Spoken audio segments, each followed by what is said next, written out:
thumbs up. Okay, so 9:30, we are, according to my computer, it's 2:46. Apparently I gotta work on that. 9:30, so we'll call the meeting to order, and we'll begin with the adoption of the agenda. Any additions to the agenda? Councillor Kuchen. Yeah, I'd like to, the Gord had sent us that strat plan budget, and I'd like to have a discussion on that, possibly in business arising, if that's possible. Okay, business arising is 7.2.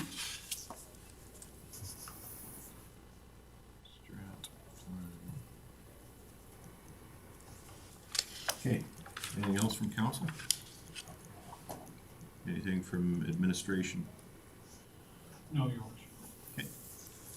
Anyone care to make a motion to adopt the agenda, amend it as, agenda as amended? I'll make a motion to adopt the agenda as amended. Thanks, Councilor Williams. Okay, any discussion on that motion? All in favor? Any opposed? It's carried. So we'll start with adoption of the minutes. Regular council meeting minutes of December 22nd, 2021. Any errors or omissions there? See lots of head shaking. Go ahead, Councilor Wilhelm. Motion to accept the regular council meeting minutes of December 22nd, 2021. Okay. Any discussion? All in favor? Any opposed? It's carried. That'll bring us to item 7.1, late payment charges on outstanding utility accounts. Mr. Frank. Yeah, your worship, members of council, in order to mitigate our risk on the variants on COVID, we've minimized the number of staff in the council chambers, and we do have individuals joining us virtually through the Teams, and I just got a text from Alicia saying that she just got kicked out. So I'll take the, because I know what it's about, and if she does join us,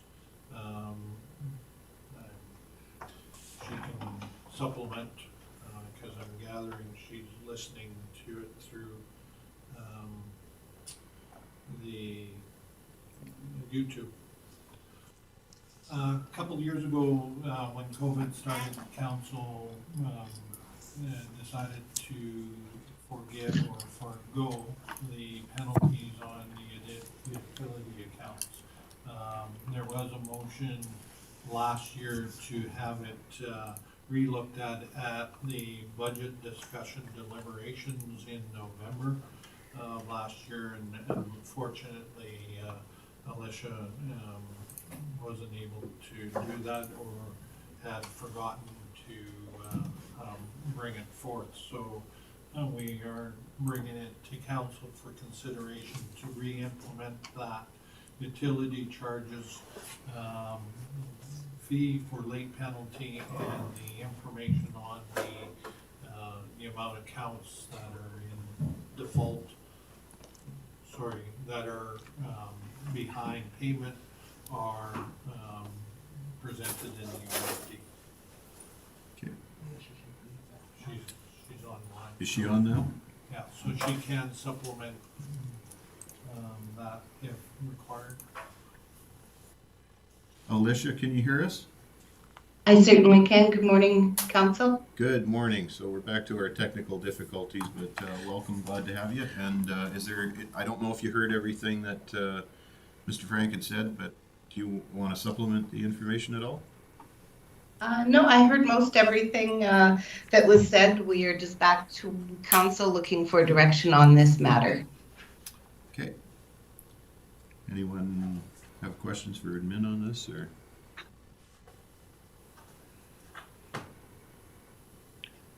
Nothing? Okay. Anyone want to go with Councillor Wilhelm? Go ahead.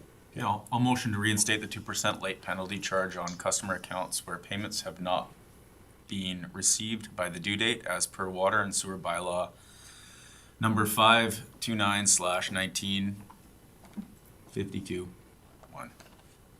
Okay. 1952-1, yeah, okay. Any discussion on that motion? Okay, I'll call the question. All in favor? Any opposed? Carried. Thank you. Thank you. Okay, so item 7.2, that comes back to our strat plan. And I'm going to go ahead and hand it over to Peter, because I think you want to, sorry, Councillor Kluken. I think that you want to just have a discussion around the strat plan and whether or not we were going to hold it and how and where and that kind of things.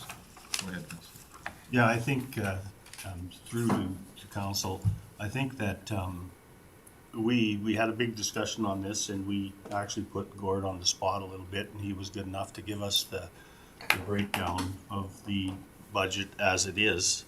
And you know, what the cost would be if we held it here, what the cost would be if we held it in the venue in Edmonton, which is what we asked for. But I guess now it's our responsibility to decide what we're gonna do with it. And, you know, my view is fairly blunt. You know, there was a suggestion that councillors had been irresponsible in the past in not participating in this. And I think that if we're going to take a leadership role here, this is a strat plan, this is important for our municipality, and the fiscal responsibility is ours. So if we want to set up a strategic planning session much similar, in alignment with what would have happened in Edmonton, so that we would all be there, it's our responsibility to be there. And if we're not there, we're shirking our responsibility. So my belief is that we could set that up much the same way here in Whitecourt, save ourselves a pile of money, do the team building exercises that go with that, and that's a discussion that I think council needs to have. So I would open myself up to criticism for that view, or what everybody else thinks. Okay. Councillor Williams? I agree. If it was close to me, hosting it here or there, as long as everyone's here, that was what was important. But there's quite a difference in money in that. So I agree with Councillor Coogan completely. It's a noticeable difference. I think that's something that we should consider. Okay. Anyone else? Councillor Wilhelm? So somewhat similar to what these guys are talking about, we can see, from what I can see, it's essentially 1/10 the cost to host it here, which again, this is, if we look at our overall budget, it's not a large part of that budget, but I think if we're setting a precedent that we're trying to be as fiscally responsible as possible, this is a good way we can show that to people who are watching us when we're making these types of decisions. I think it also does allows us to do additional strategic planning, additional team building in the future, right? When we're saving costs on this initial one, and we're going to be very committed to making sure that this is successful, we have that allotted in the budget, so we can start creating more times when we're getting together, we're reviewing the strategic planning, right? And when we're reducing the costs initially, it gives us more flexibility in the future to do more of this, right? And stay under budget. So I don't know, it's Okay. with such a significant cost difference and savings for the future, I think it's a good idea, in my opinion. Councillor Dean? Thanks, Mr. Chair. The other cost that's not captured in there is the actual cost of the consultant. And so it's, you use that math, 1/10 of the cost to host it, but we still have a cost for consultants. So when that's put in, that ratio gets changed, but nevertheless, we're gonna save somewhere on the order of $20,000 by hosting it here. So do we know what the cost of the consultant is to be? Your worship members, your worship, through to Councillor Dean, 22,000 is the cost associated with the consultant, Okay. plus expenses. Go ahead, Councillor Dean. And sorry, just to follow up to that, That was costs to bring them into Edmonton. Are there additional costs to then bring them here? Yeah, your worship, through to Councillor Dean, yes, the mileage out to, and that would be the additional cost. Just, okay. Thanks. Okay. Anyone else? All right, so I guess what I'm hearing is that council wants to save some money, which is good. I remain focused on the end product, and I think to Councillor Koken's point that as long as we, as a council, hold each other accountable to showing up and participating and making sure that we're 100% committed to that process, we should be fine to do it local. So I think that's the guidance that and again, we as a council have to make sure that we're providing that good good guidance for our administration when they're looking for it. So, Councillor Dean. So to that end, then I'd make a motion that we direct administration to have the strat plan session hosted in the White Court. Okay. Any discussion on that motion? All in favor? Any opposed? Carried.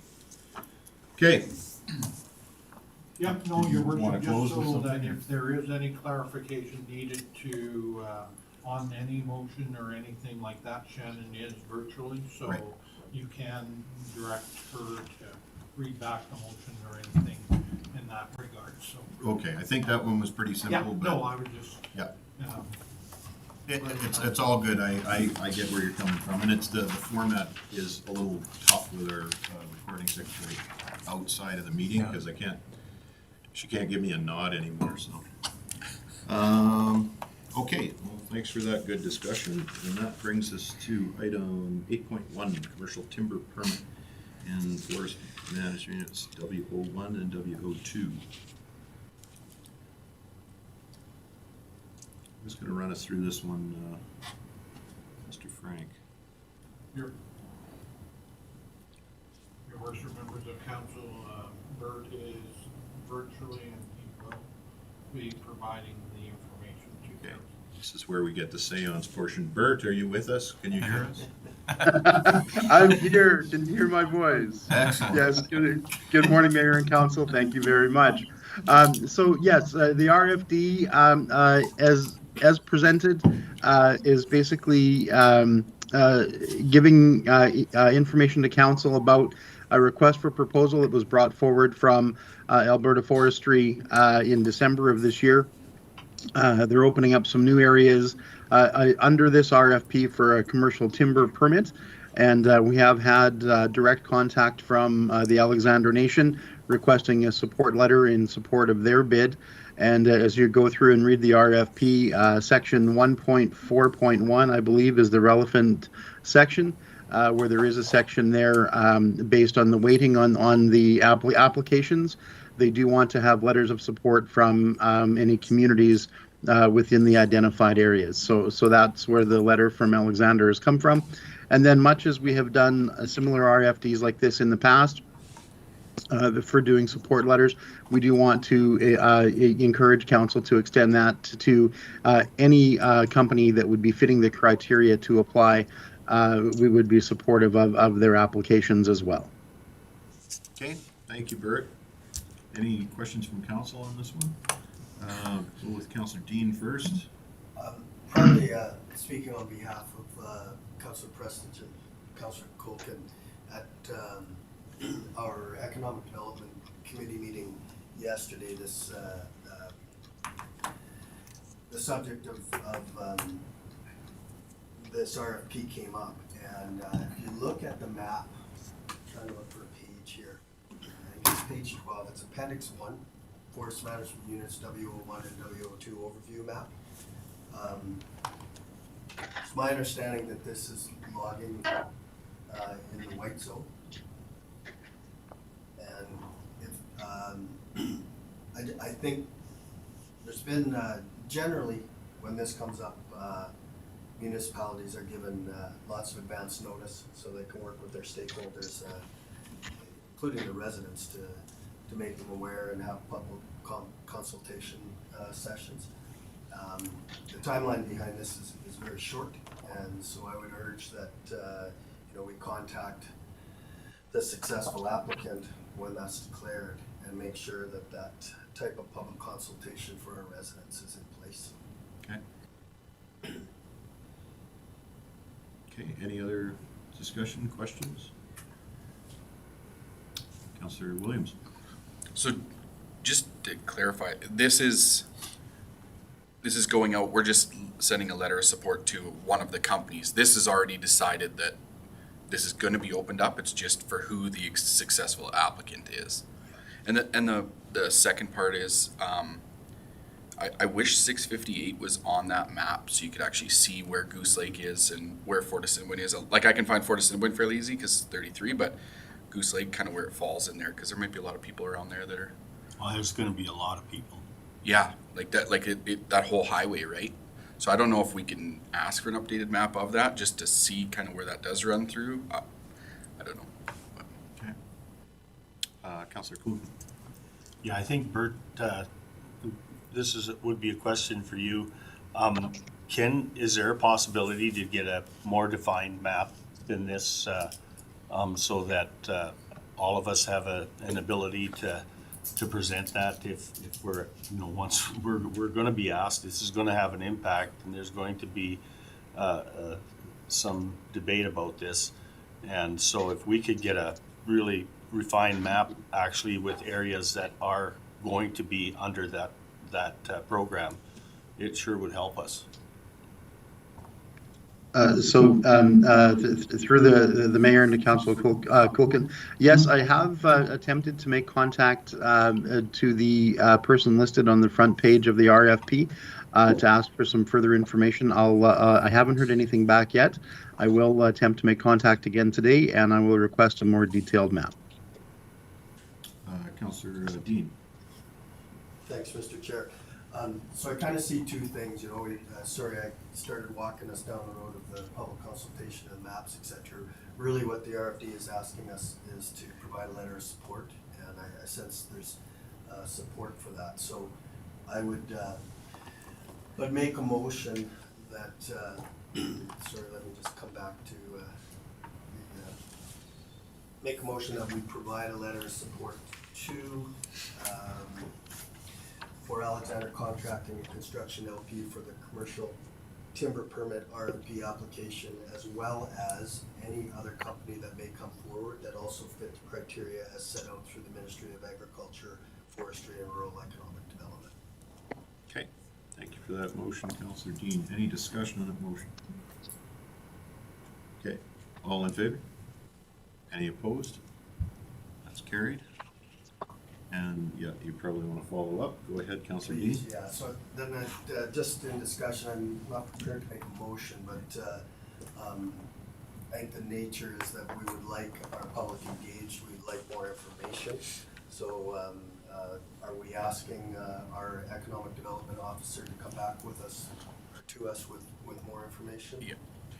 Well, From and that we can develop a public consultation. Yeah, and I think that's a good, I know we talked about, this council has talked a lot about trying to increase the communication between what's going on in the municipality and what's being communicated to residents. So at least when they see a bunch of trucks moving around and things going on, they know what's going on. People just don't like surprises more than anything, especially these days. So go ahead, Councillor Dean. I want to bring council back. Some of you may remember, at least in my recollection, the last time the white zone was logged, it was that affected our residents. It was logged up in the Heartland area, and that was done by, I believe it was Miller West. And there was for me as a resident who was affected because those logging trucks were coming down West Mountain Road. I was invited to the White Grenade Society, and there was a thorough explanation of when the logging would take place, when the trucks were going to run, and it satisfied concerns that I had. So that's the type of consultation that I would expect that we would be able to provide our residents. So to follow up on that, there might actually be a motion to direct administration to create a communication strategy based around that white zone logging type of thing. I can see Mr. Frank formulating in his head, so I'll let him, go ahead, Your Mr. worship, Frank. members of council, we can do that to a certain extent only to the information that the Alberta government is willing to provide us with that, right? Yep. And again, this is their initiative, this is their project, right? I know it affects our residents, however, we can only do the communication component to what they provide us with, right? So, Again, and that's why I phrased it as a communication strategy, because, I mean, you're basically taking information that you're giving and given and distributed it to your residents. So, I mean, that's the way the system's working. It's about as close as we can get. Councillor Prestige, then Councillor Dean. Go ahead. By looking at the map here, it looks like most of this wood is in Miller Western's area. So it might be better to contact Miller Western to get a map than Allowance. I wouldn't know. Bert, would you agree on that? So my understanding is that this is outside of the existing FMAs, but there certainly probably is more detailed mapping that we could get from the companies as well. So what I'll do is a two-part strategy. First, I'll do a follow-up on the RFP on the contacts that are there. And secondly, if we can't get that, then we can approach the companies directly if that sounds all right. Okay. Is that acceptable to Council? Councillor Dean? Yeah, that's more than acceptable. Thanks for that, Bert. I just want to come back to, you know, whether we're in charge of driving the public consultation process or whether the company is. And I think we need to be a partner in that. But I think, in my mind, I would like to see the winning applicant work with Woodlands on a public consultation process. Because if we try to do it ourselves and have no representation by that applicant, then there's going to be questions that residents have that we can't answer. Okay, I'm just gonna caution the use of the word consultation, because consultation sounds a little like you're asking for permission and this kind of thing. So I would say it's more an information type of thing, because we're not in charge of this particular thing. So and that I've used the wrong word on occasion at chambers before, and it's come back to me. So I think more information than anything. Sure. Okay. Anything further on this? Okay, we'll move on. And we have the letter of support passed. no, you have to vote on We did vote on it. Yeah, we vote on the letter. We vote, let's go to the seance again. Shannon, are you with us? I am, Mayor Burrows. Yes, you guys voted on the motion to approve the letter. Okay, perfect. So item 8.1 is done. We're on to item 8.2. So, I think relationship building is an important portion here. So we'd like to send the item on the agenda is the invitation to meet with MLAs Martin Long and Glenn Van Dyken. And typically annually they come before council, or you can get them before council. You can have a conversation of what's going on at the provincial level, and either an update or some advocacy, but certainly having that relationship is beneficial to the municipality. So that's why I asked for this one, to be honest, just to try and get that working relationship going with the provincial government again. So are there any questions on it? I'm going to go with Councillor Kulkin first, and then Councillor Bush. Yeah, just a question for you possibly, Mr. Chairman. Would we have a prep session before they came to, you know, figure out what questions we are going to ask them, and, you know, what we think is important for our municipality? Would we have something in place for that prior to meeting with them? I don't see any reason why we can't. I don't want the first meeting to turn into any kind of a grilling session or anything. More of a communication of our strategic plan and goals, and trying to see if they can, how can the province help us achieve those goals. would be my vision of that interaction. Councillor Cush. No, I agree with what everybody's saying.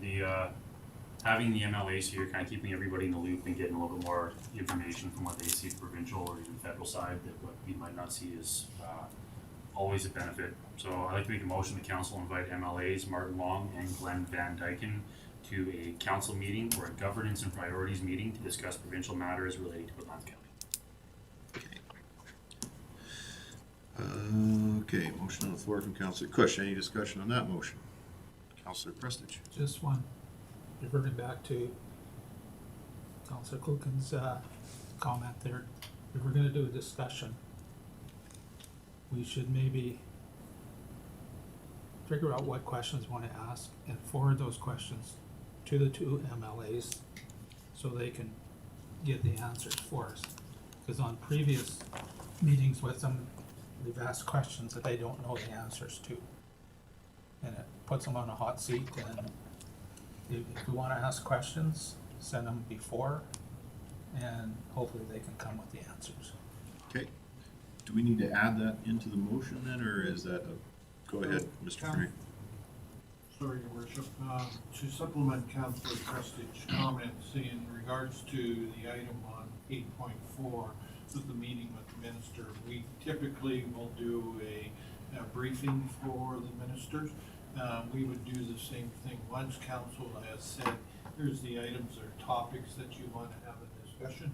We'll do a briefing, we'll submit it to them so that at least they know the issue behind the reasons why. And again, it doesn't preclude you from asking other questions that may come up during the conversation or in between time, that once you've had the meeting and the prep time that's required to provide that. Okay, yeah, and I think more than anything, council is trying to convey that these types of meetings are to be a collaborative approach rather than confrontational, let's put it, I'll use that word. And it wouldn't matter who the MLA is or you know which government is in power. Our job is to work with the MLAs of the day, so to try and have that relationship. Is that a fair categorization from? Yep. Okay. All right, so we have the motion on the floor still. Any other discussion on that motion? I'll call the question. Yeah, all in favor? Any opposed? That's carried. All right, joint council workshop. Item 8.3.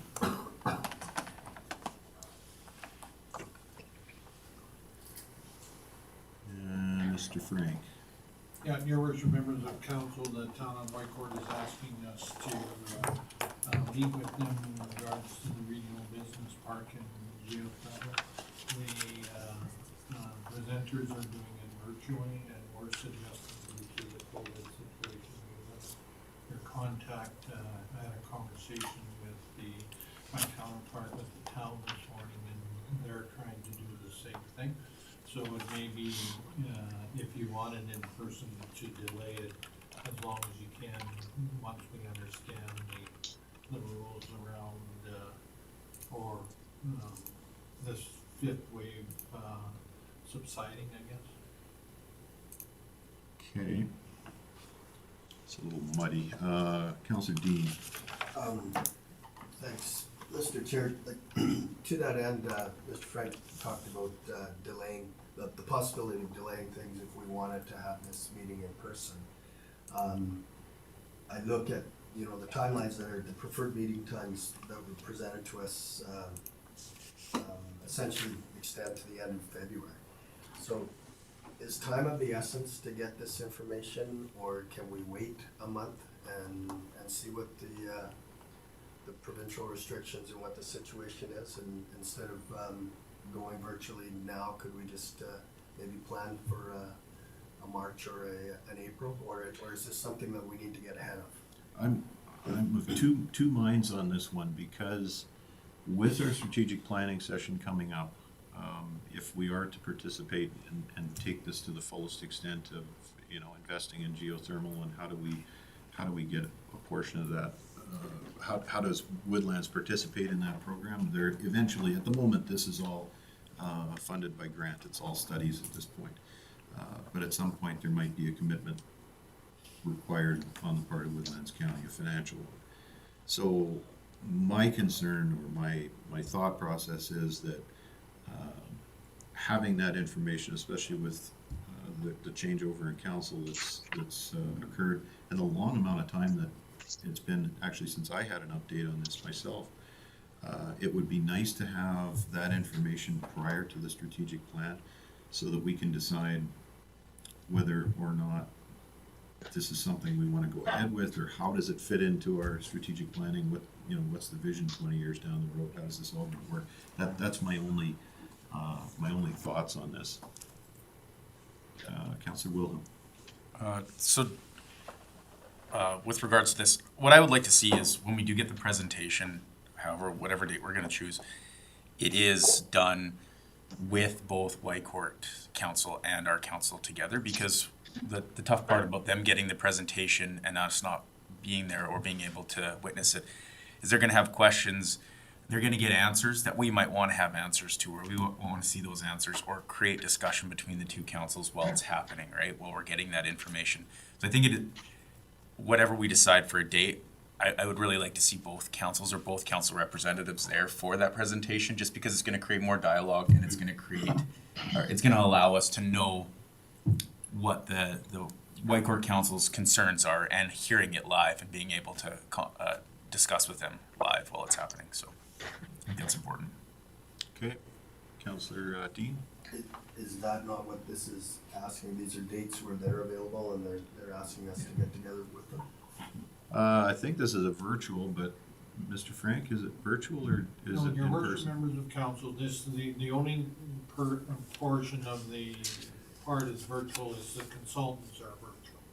Okay. Right, so again, if your consultants are making the presentation virtually, is there a need to be in present other than the opportunity to meet with your colleagues after or during or anything? Because again, council's made the decision to continue to meet in presence, and again, we have to follow all the COVID protocols, which are these little cubicles that allow us to be in compliance.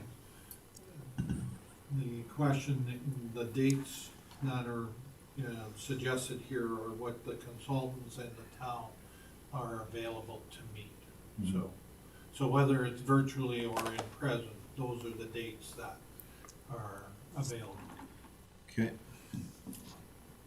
Right, so the follow-up, what I was saying, is just that if we do pick a date, and if we are worried about the concerns of being with the fifth wave or whatever, or what's going on right now, I'd like us to pick a date where the town's going to be comfortable in doing it with us in person, so that we can actually have those conversations in person. It's easier than doing it with our two groups split up over Zoom or whatever.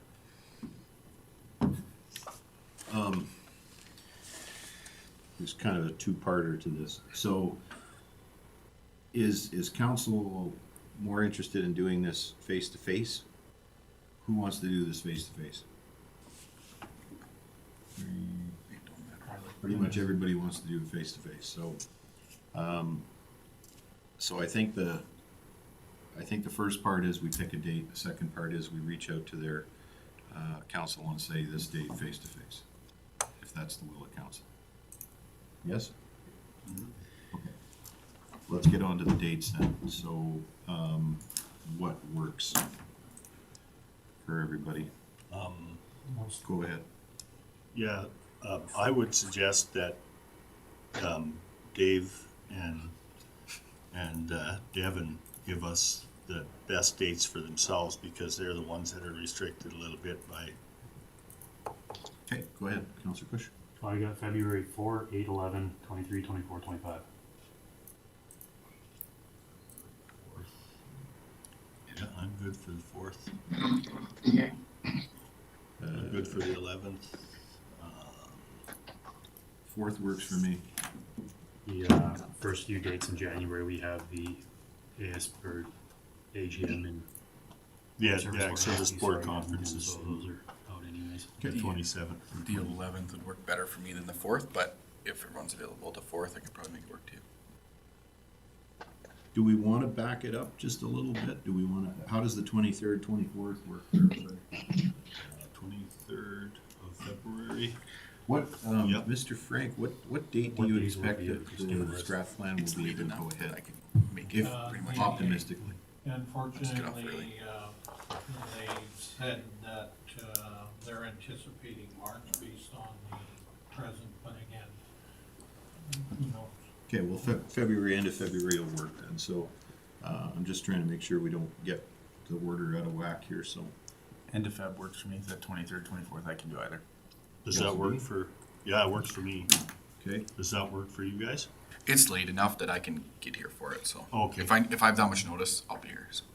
okay, 23rd is best for me. I'm good with the 23rd. 23rd? Okay, somebody want to make a motion for an in-person on the 23rd on this one? Councillor Prestich.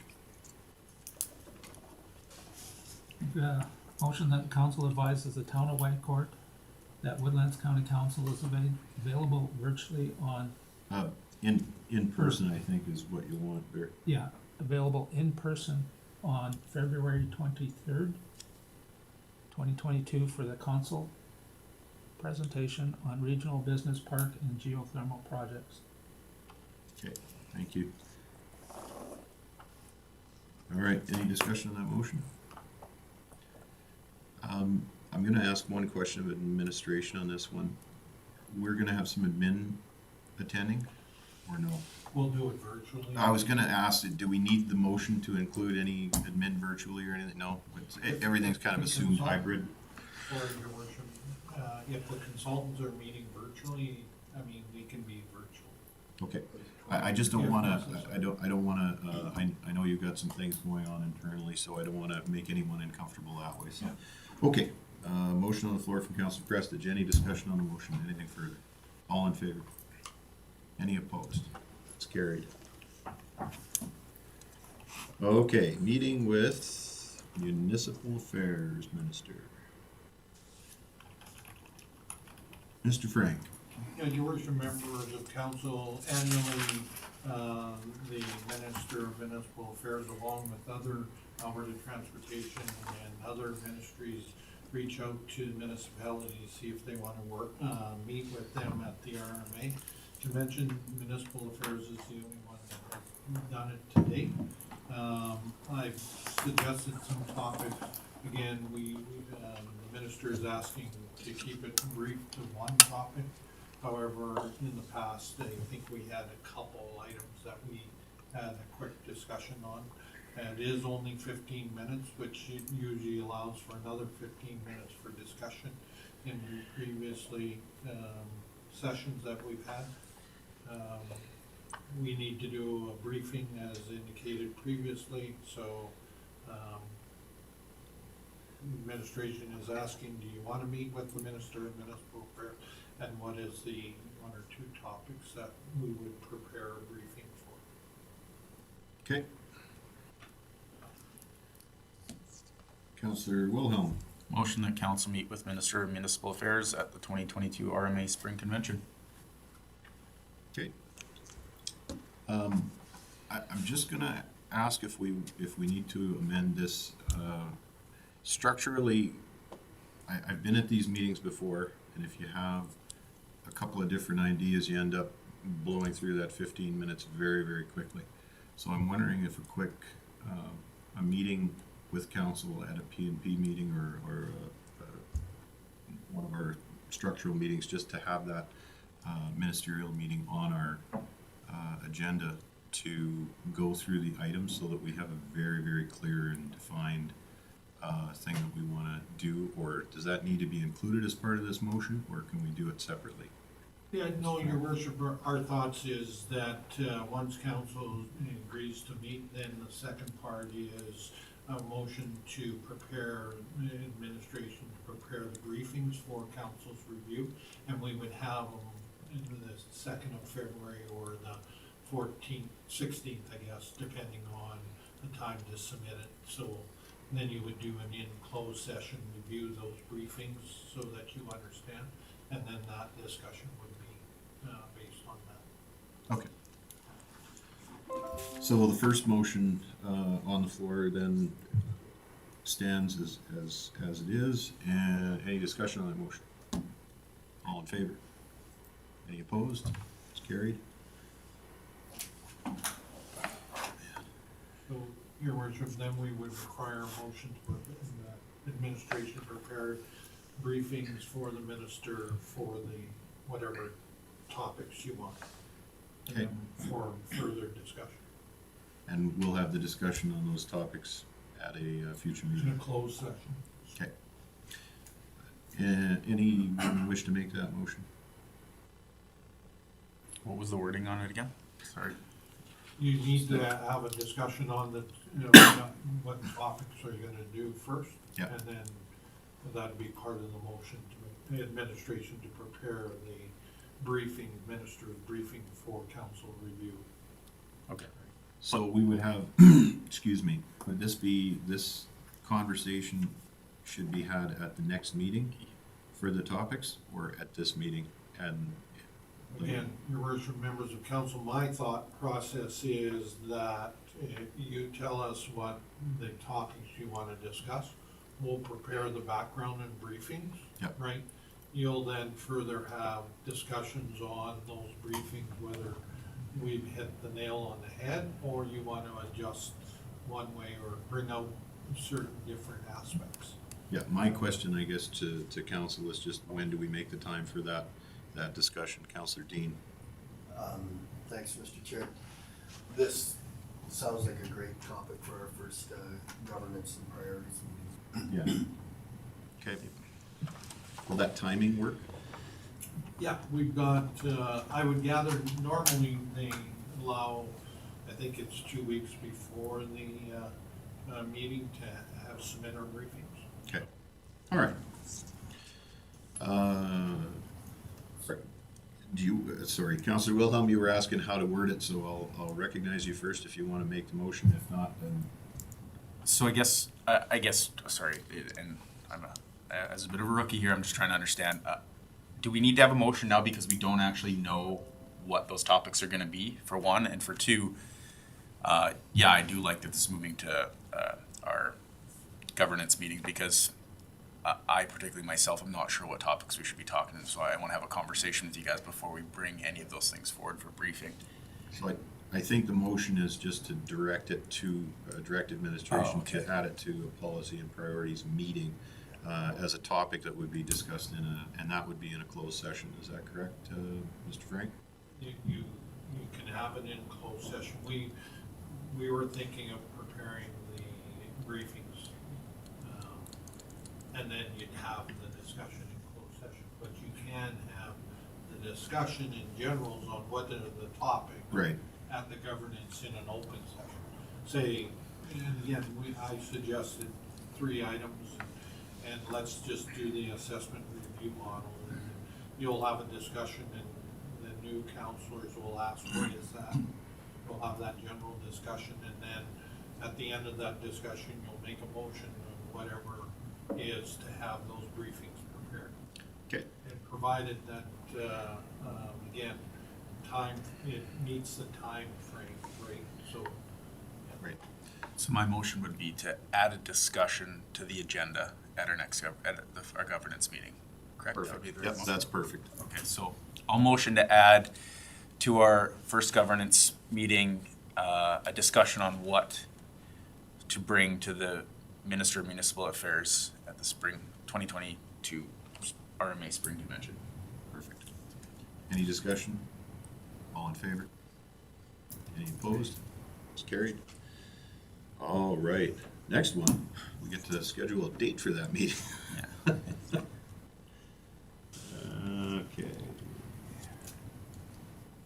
Mr. Frank?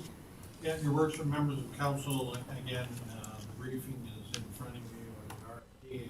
Again, we're flexible from administration side of things. There are some, technical, just administrative things depending on timing. So, and we don't suggest a Monday, other than, if you do choose a Monday and it happens to fall on a holiday, then you would have to figure out when do you move it, so. And that's why we're recommending not a Monday, but again, we're flexible. Okay. Any discussion on Councillor Williams? Does anyone mind having like our regular council meeting and then that one 2 days in a row? Or is that too much for people? You mean one right after the other? Yeah. Or do you want to have it in the off week? Just because it's tricky on the off week for me. That's the only reason I say that. Yeah, and my question, I guess, was if anything comes up in a council meeting that we're moving to the governance meetings, is that how quick of a time frame do we need to add something like that to the agenda, right? So if we had something come up in our council meeting on the Wednesday and we are booking these governance meetings for the Thursday right afterwards, is that too short of a time frame to add stuff to the agenda on that, or how to, with regard to the procedure on how that would work? Administratively? Yeah, your worship, members of council, depending on the complexity of the issue, right, is the preparation, right? If it's in general terms and we have the information previously provided and we just pull it together, not a problem. But if it's a new topic where we have to go and do some research, can be an issue. So then we could just book it for the next meeting after that. So I Or guess a it's not special that, council meeting. that big of a deal, right? Okay. So I think for that, I think it's important for the traveling council members to decide what's gonna work on their schedule, because it's another meeting you're gonna have to travel for. Councillor Dean? With respect to that, is there any appetite to have this meeting, this governance priorities meeting, to have the option to attend virtually? That might make it more flexible for people. Well, our meeting procedures bylaw allows us to do a hybrid on just about any of those meetings. The only one that has the restriction portion to it would be attending the council meeting virtually, right? There's a 6 times. bit of a restriction in there on how many virtual meetings you can Yeah, attend. up to 6 times Right. a year, right? You can do it virtually, and the thought process, your worship, if I can say, is just simply that the intent is to have in-person meetings, but there are times, whether it's weather conditions or illness, that you may want to just attend virtually. That was the theory. Right. And that procedure bylaw grafts itself onto all of our meetings, correct? That's correct. Yeah. So we'd only be allowed 6 in the, virtually under that bylaw. Unless we amend the bylaw. Yeah. So, Councillor Dean? And to that point of potentially amending the bylaw, this committee came up after we worked with the 2 councillors and their work schedule. So it wasn't really on the horizon at the time. And now, we're asking these guys to fit another meeting in, and it's gonna be cumbersome, I think. Cumbersome from administration if we try and piggyback it right after a council meeting or right before a council meeting, and also cumbersome for you guys if we try and do it on the off weeks. So I wonder if we maybe need to treat this committee a little differently and allow some flexibility. Okay. Councillor Wilhelm, go ahead. I didn't see it clarified here, so just a point of clarification. It will be doing this meeting just once a month, correct? To my understanding, it's once a month. I was just looking through the, Mr. Frank, is it a once a month that this is supposed to go on? That's correct. Okay.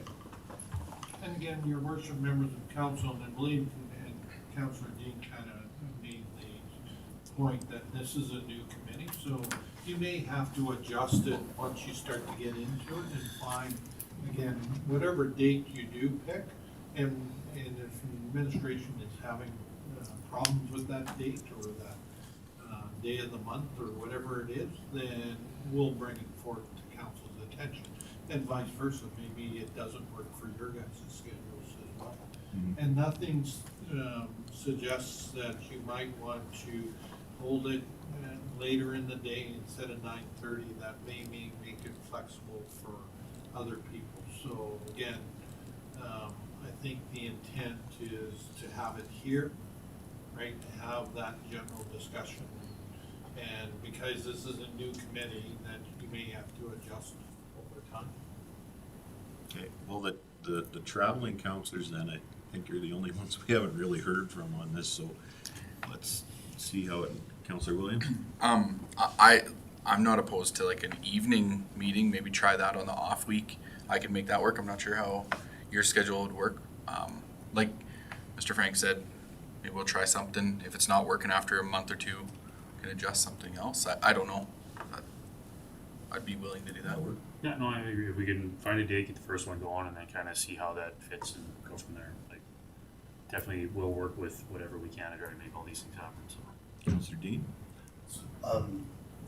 Evening, you're talking, would 3 o'clock, 3:30, 4 o'clock work, or is it better after supper? Yeah, even like 5:30 would be like really good, but 5:36. But I don't know if that's too late for everybody. How much admin would be pulling into a meeting like this? That's the thing. Well, your worship, members of council, just so based on the topic, we would pull the necessary staffing for that. So if it's a road related issue, Andre would be, if it's a financial issue, Alicia, same, et cetera, Okay. Anyone want to propose a date here then? So we're talking about an off week, so no more than 4 topics. Where are we right now, 19th? So when you say an off week, you're talking the 26th? That's an off week? Okay.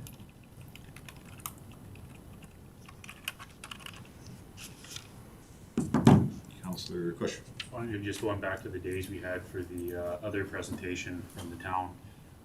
It's an off week, the Tuesday there, February 8th. Is that, I'm completely free that day, evening, whatever might work with Councillor Williams, and maybe start there. Yeah, with everybody else's schedules also, see where they. So what we'll say then, sorry, Dave, is the first Tuesday of, or is it that, because with the wording of the motion, how are we going to word that so it'll be like the first off week Tuesday of every month type thing? It'll be a tricky wording one on that one.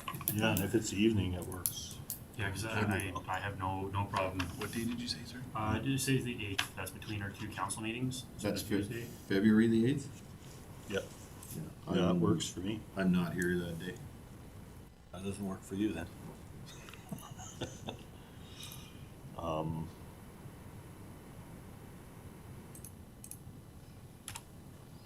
What about the 15th then? Or I guess that's before the next council meeting. Is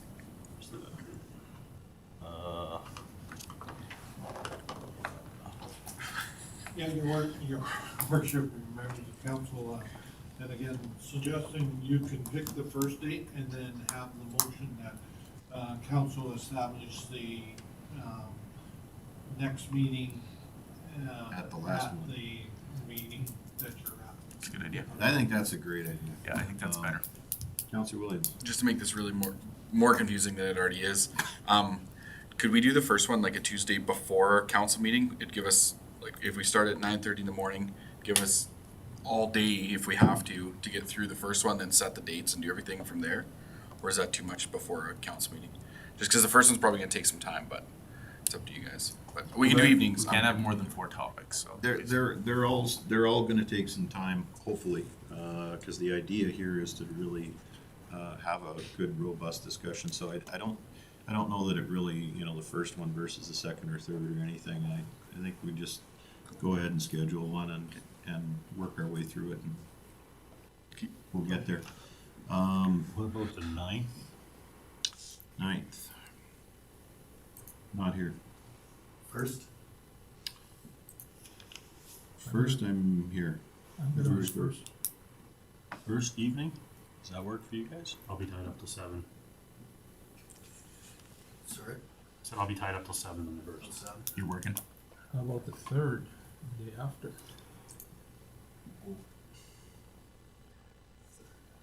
3rd of February? Yeah. That works. Yep. Yeah, that'll work for me. I've got If we didn't start that around 5, I should be good. Okay, Okay, 3rd of February at 5? And Dev, you said 5:30? 5:30, it's pretty close. I do go to work that night, but I can, at least if it's at 5, I get a couple hours, I can. Okay. And we, Go ahead, Councilman. sorry, the option to do it virtually is there, so, my preference is to be here, but if that option is there, then I can always make it work that way. Okay, so the motion would be to schedule the meeting on the 3rd of February.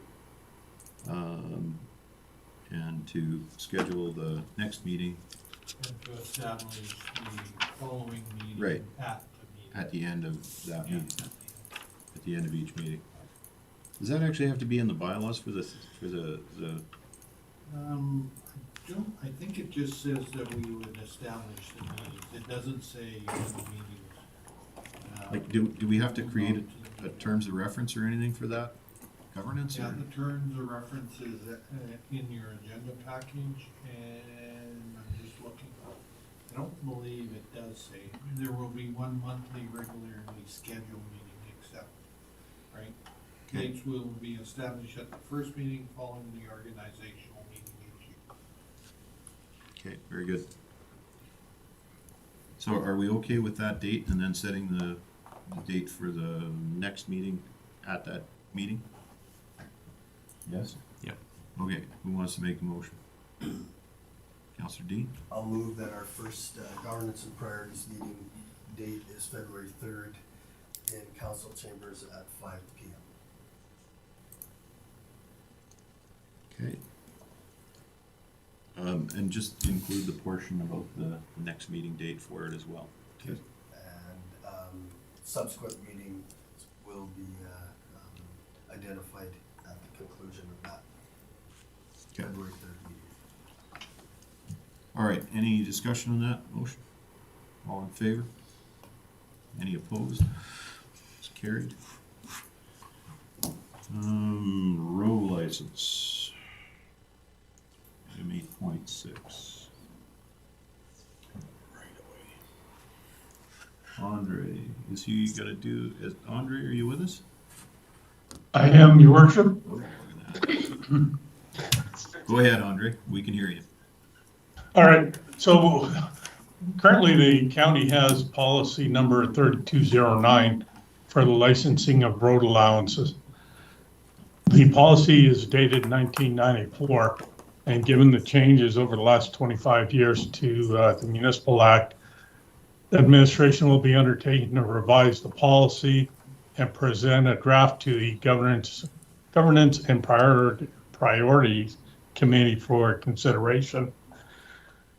The current policy does not allow for a licensee to bar access to the right-of-way. And we did seek out a legal opinion on the changes to licensing road allowances. The legal opinion kind of went, back and forth over different aspects, such as barring public access or allowing public access. If any upgrades are done to the road allowance, then it can be deemed as a public road. And if it's not built and maintained to county standards, then the county could be liable, but there's some mitigation that can be done there. Currently, we did do a survey of 7 neighboring municipalities. 3 of them do provide road licenses, road allowance, for between $30 to $50 per 800 meters. 4 of them do not, with one taking the last 2 years to eliminate them due to liabilities. The county's current fee is $30 for the first 800 meters and $10 for each additional 800 meters after that. So an annual revenue of $915.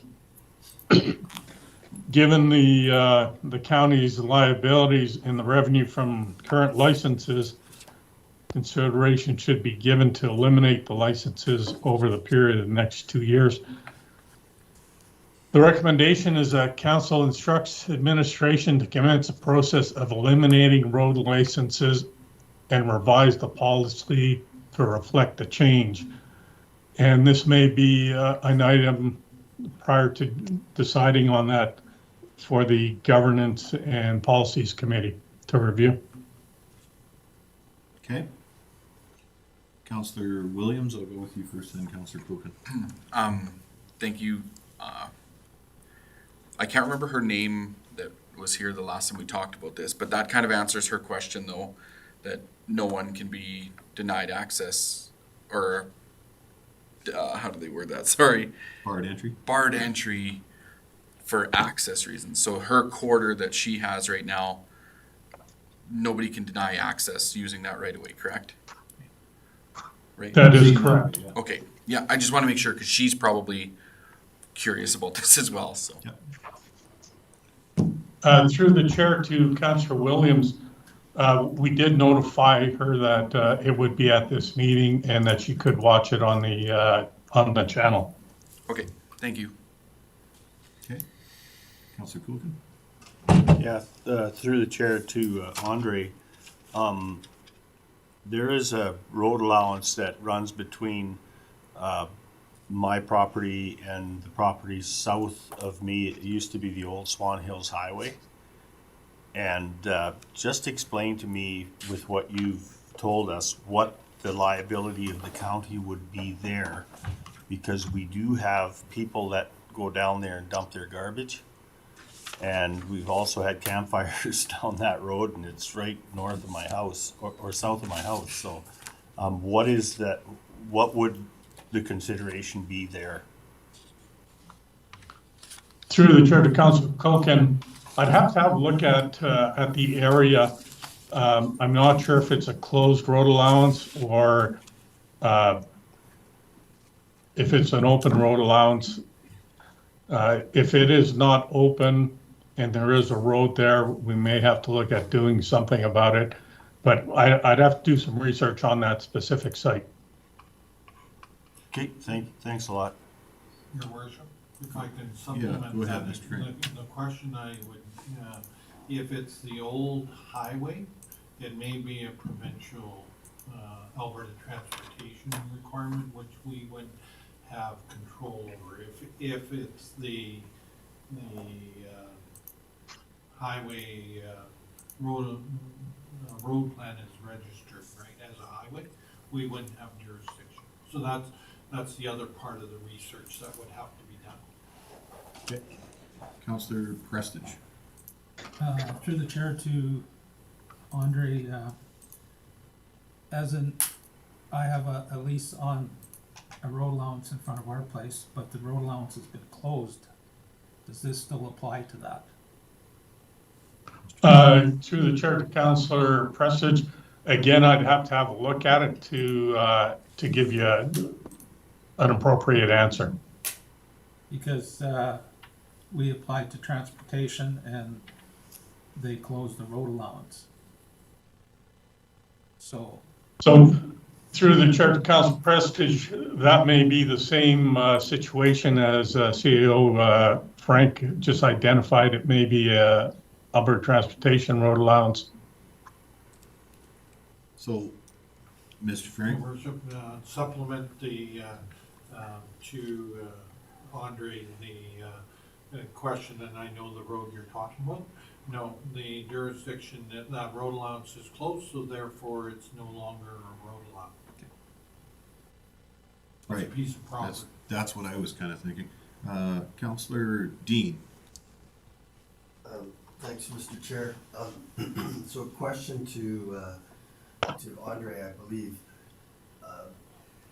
In the policy, item number 6 says if any conflict arises between adjacent landowners of the road allowance at any time during the process or after the road is licensed, and if attempts by the landowners to negotiate a reasonable solution are unsuccessful, the municipality may refuse or cancel the license upon serving 30 days notice of intention to do so. When I read this policy, it looks like the instruments that the municipality wants at its disposal are there.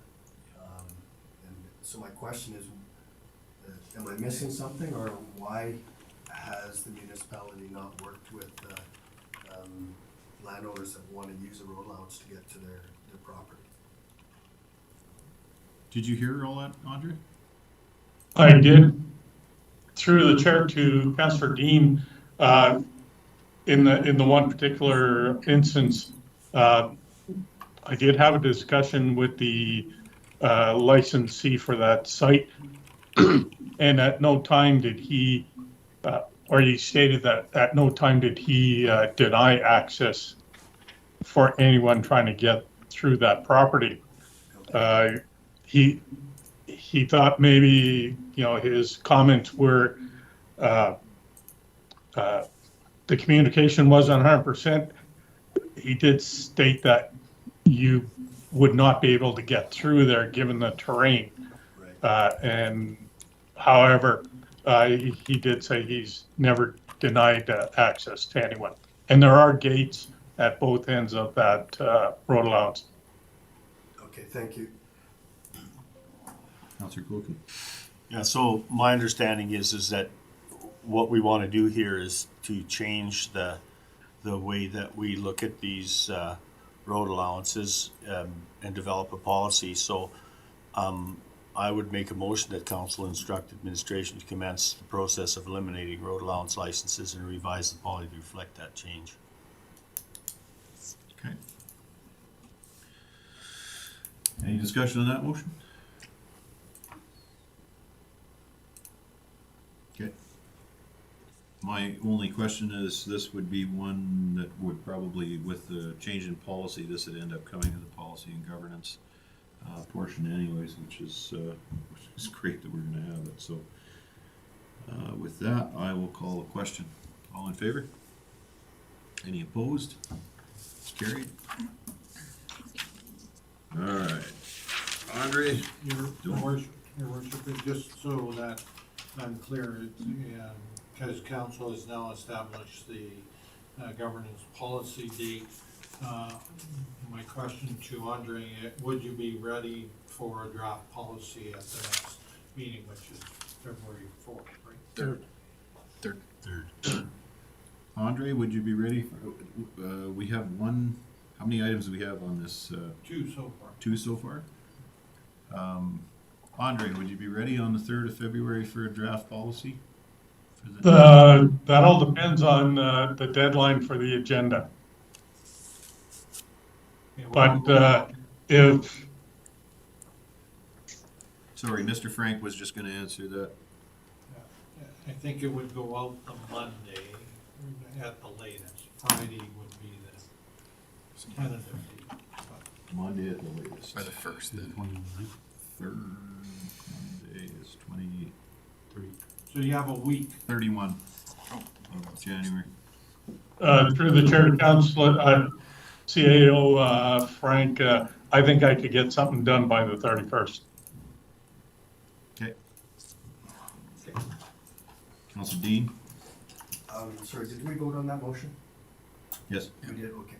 I note that CEO identified 2 items on our first governance and priorities meeting. What are those 2 items? Your worship, members of council, the briefings or the discussion on the, what you want to talk to the MLAs about. So that's one. Well, and this was, sorry, I apologize, because in his RFD, he suggested that it be moved to that, so we are already anticipating. So I just wanted, once we establish the date, I just wanted to make sure that he was still okay with that. Okay. So I come back to a request to add items to, oh gosh. Communication. Yeah, I really would like that to be a topic. Can we make that our 3rd topic then? Yes. Do I need to make a motion to that effect? No, again, we will look at what is on there, and, because there are a couple other topics, and there was another one that, internal, external communications, and there was something else that you had, The other one was, the priorities with respect to grading. yeah, Grading roads. winter, yeah. And that was the fourth, or another one, so. Potentially fourth one. Okay, well, my concern is I would really like council to address internal and external communication, and I want to make sure that that's on. Yes, Okay. we have it recorded on YouTube. Sorry, Your Worship. No, no problem. So are we up to 3 items on that? Because I actually had the last one was one that I wanted to make a motion for in my reports, but is that what we're up to on the next? We have 4 items, and again, Okay. All right, that brings us on to the brush pile disposal. That'll be Andre again, I'm assuming. On load. Yes, Your Worship, members of council. Go ahead. 2 years ago, we undertook to log the lands within the fenced area of the airport, which was due to a court order. One of the remaining items to be done is disposal of the brush piles. An RFP was let out, advertised. We had 4 submittals, 2 submittals for open air burning, 1 for chipping all the material, disposing, and 1 for burning using an air curtain. There was criteria utilized to evaluate the proposals. The things considered were the smoke management, the timeline, the price. Each item was weighted.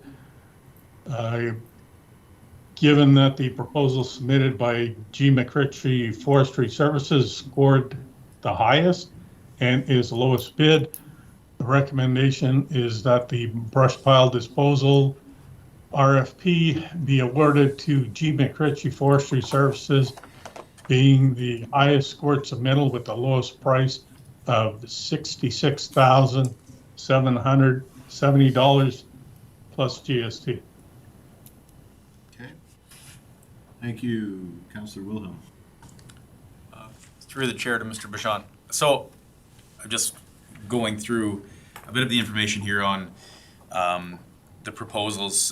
G. McRitchie's obviously significantly lower, which weights them higher. But they've also got a significantly shortened time frame with a potential to double their time frame. So their proposal that they provided, are we looking at 66,700 as a base with the potentiality of increasing as time increases? Like, was this proposal put forward to be essentially a loss leader? Like, did they put the lowest proposal in and then build in the chance of this going significantly higher if it takes longer? Through the chair to Councillor Wilhelm, their proposal, given the amount of time, if it increases, does not change the price. The only caveat in their proposal for a price increase was if, due to atmospheric conditions, they have to put the fires out and then relight them and then put them out again and relight them, then there is a charge for a third lighting. But other than that, if it takes 14 days or 30 days and they only have to put the piles out once and restart them, there's no change in the price. Okay, and to follow that up, Mr. Bichon, then that would have to do around dry conditions or something like that. They'd have to put it out because it's getting too dry and it becomes a fire hazard? Through the chair, Council Wilhelm, no, that would be if the atmospheric conditions change, there's temperature inversion and the smoke hangs on the ground, basically. Okay, thank you. Councillor Dean? Thanks, Mr. Chair. So question to Andre, I just want to dig a little deeper into that term, favorable atmospheric condition. There are probably 1,000 people that live within a couple miles of where those piles are. And that smoke hangs in the valley.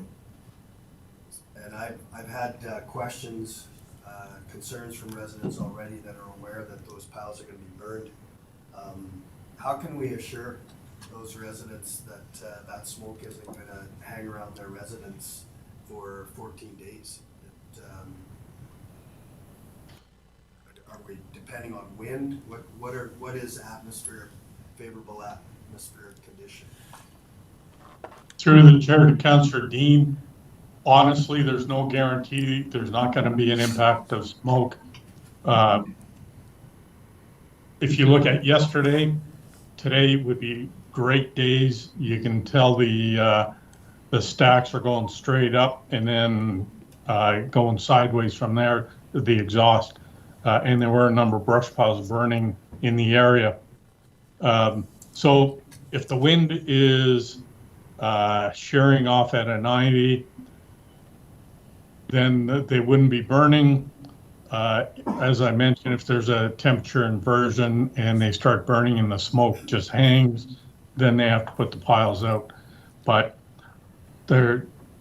honestly, there is no guarantee when you're burning, but if it does become an issue, then the instructions are they have to put the piles out. And how is that issue determined? That would be consultation between administration and the contractor. So if I was to receive a number of calls that people with asthmatic residents are having trouble, is somebody going to come and do a drive-by and see what it's like at those residents' location? Hopefully, before you get those calls, we would be on it. Yeah, Your Worship, members of council, and unfortunately, that's the options that you have in front of you is to allow smoke. And I can tell you, from a couple of years ago, we had experience with Miller Western. Unfortunately, had an inversion where the smoke was, I think it was 4 days, and we got calls from their brush piles being burned, right? And unfortunately, they didn't anticipate that, and the weather moved in, they got stuck with it. So I mean, unfortunately, council either has to go with the lowest tender or go with the more expensive ones to guarantee that there's no smoke. Roughly, what did we budget for this? 100,000? We budgeted. We were estimating roughly $50,000, and the logging outside of the fenced area was to fund this project and breaking of the land within the fenced area.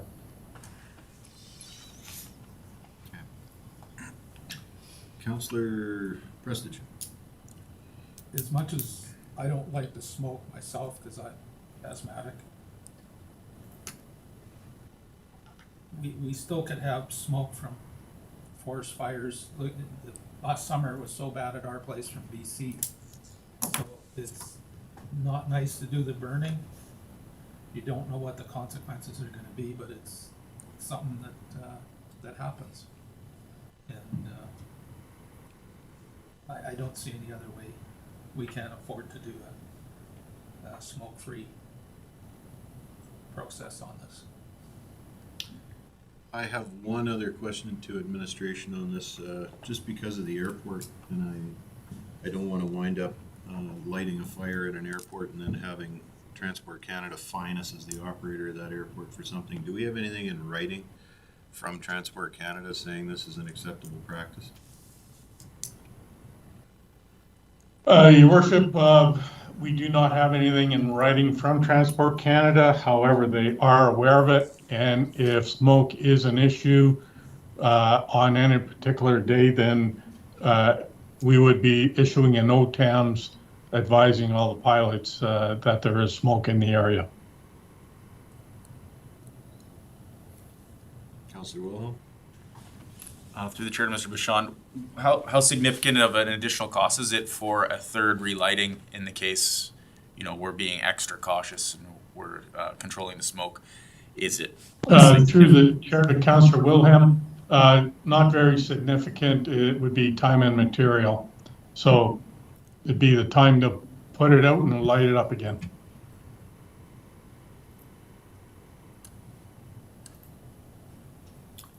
Okay, burn it or chip it, kind of looks like our options at this point, so. I'm gonna go with Councillor Cush and then Councillor Williams. I was just gonna make the motion that the brush pile disposal project be awarded to G. McRitchie Forest Services, being the highest scored submittal with the lowest price of $66,770 plus GST.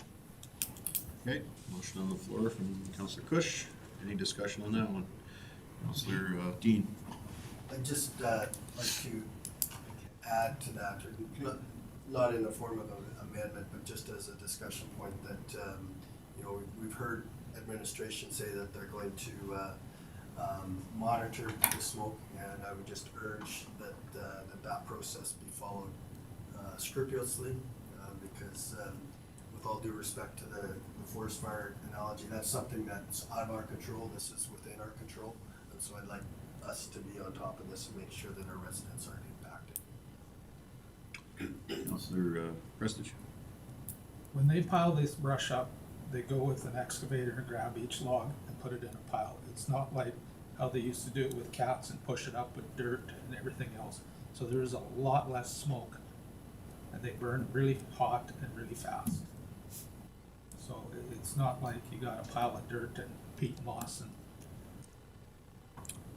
Okay, we still have a motion on the floor. Councillor Cush?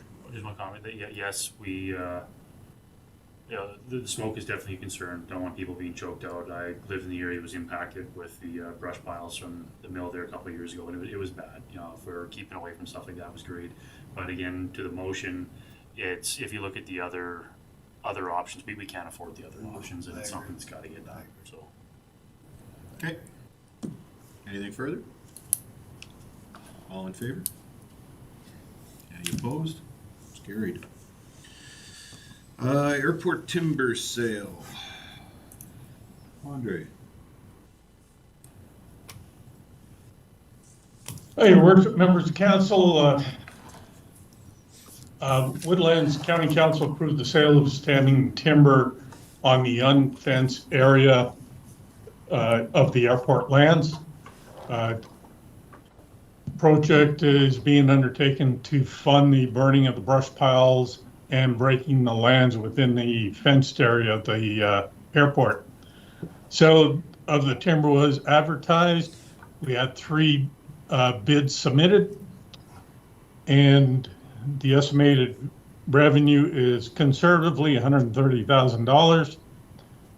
We did do reference checks on the highest bidder, which were favorable.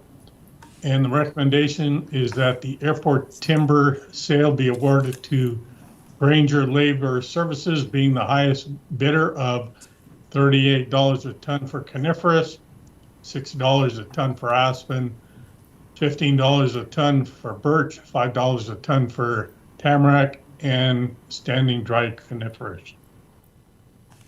Okay. Any questions? Councillor Kulkin? Yeah, through the chair to Andre, are we gonna be looking at doing some brush pile work out there down the road as well? Through the chair to Councillor Kulkin, no. There is no brushing. All the slash stays on the ground with the expectation that the area will reforest itself. Okay, Councillor Williams, did you have your hand up? No. Any other questions? Councillor Prestige? I'll make a motion that the airport timber sale be awarded to Granger Labor Services, being the highest bidder, of $38 a ton for coniferous, $6 a ton for aspen, $15 a ton for birch, $5 a ton for tamarack, and $5 a ton for standing dry coniferous. Okay. Motion on the floor from Councillor Prestidge. Speaking to the motion, Councillor Kuchen. Yeah, the motion that you made was $5 for Tamarack. It says 15 here. I wonder if Andre could clear that up for us. Andre? Uh, Oh yeah, the RFD says 15, but the Recommendation. agenda says 15 for 5 Tamarack. for dry. Nope, 5 for dry coniferous is But the Yeah, bid the was Tamarack 15 is the- for The tamarack, Tamarack. under, so the recommendation is $5 a ton for Tamarack. but under, Oh, under background, it says tamarack $15 a ton. I see that. If you can just give me half a minute. yeah, could I?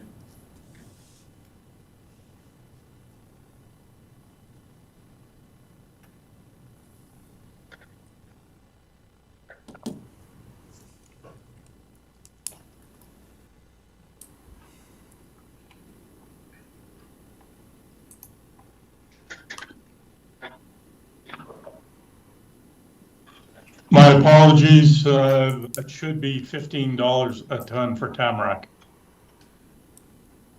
All right. I'm gonna correct your. You gotta do it all over again? Let's do it all over again. Just withdraw the motion and then redo it with the correct. I'll withdraw the numbers. motion and replace it with that. A motion that airport timber sale be awarded to Granger Labor Services being the highest bidder of $38 a ton for coniferous, $6 a ton for aspen, $15 a ton for birch, $15 a ton for tamarack, and $5 a ton for standing dry coniferous. Perfect. Okay, any other discussion on that? All in favor? Any opposed? It's carried. All right, we move on to Alberta Electric System Operator Tariff Modernization. Just a load, I think Bert was gonna take us through this. Still waiting. Thank you for, I'm sorry? Thank you very much, Mayor. Yes, reading through the RFD that's in front of you, we have been approached and have information from several of our local companies that are also members of the ADC. And there's an ADC presentation that's attached that is a good summary of their position regarding the tariff. The RFD is about a tariff change that is being proposed by AESO, the Alberta Electric System Operator, in order to fund future capital infrastructure development and maintenance of that system. And the RFD is there that we encourage that a full analysis be conducted by AESO to understand cost implications to all Albertans, including to Alberta companies. In the link that is included, there is some information about what AESO has done so far and about their general procedures in regards to doing the tariff update. So we have information presented from both sides, and I believe Mayor Burrows may have more to add on this as well. But that hopefully gives you the background you need, and I'm here to help with any further questions as well. Okay, thanks very much, Bert.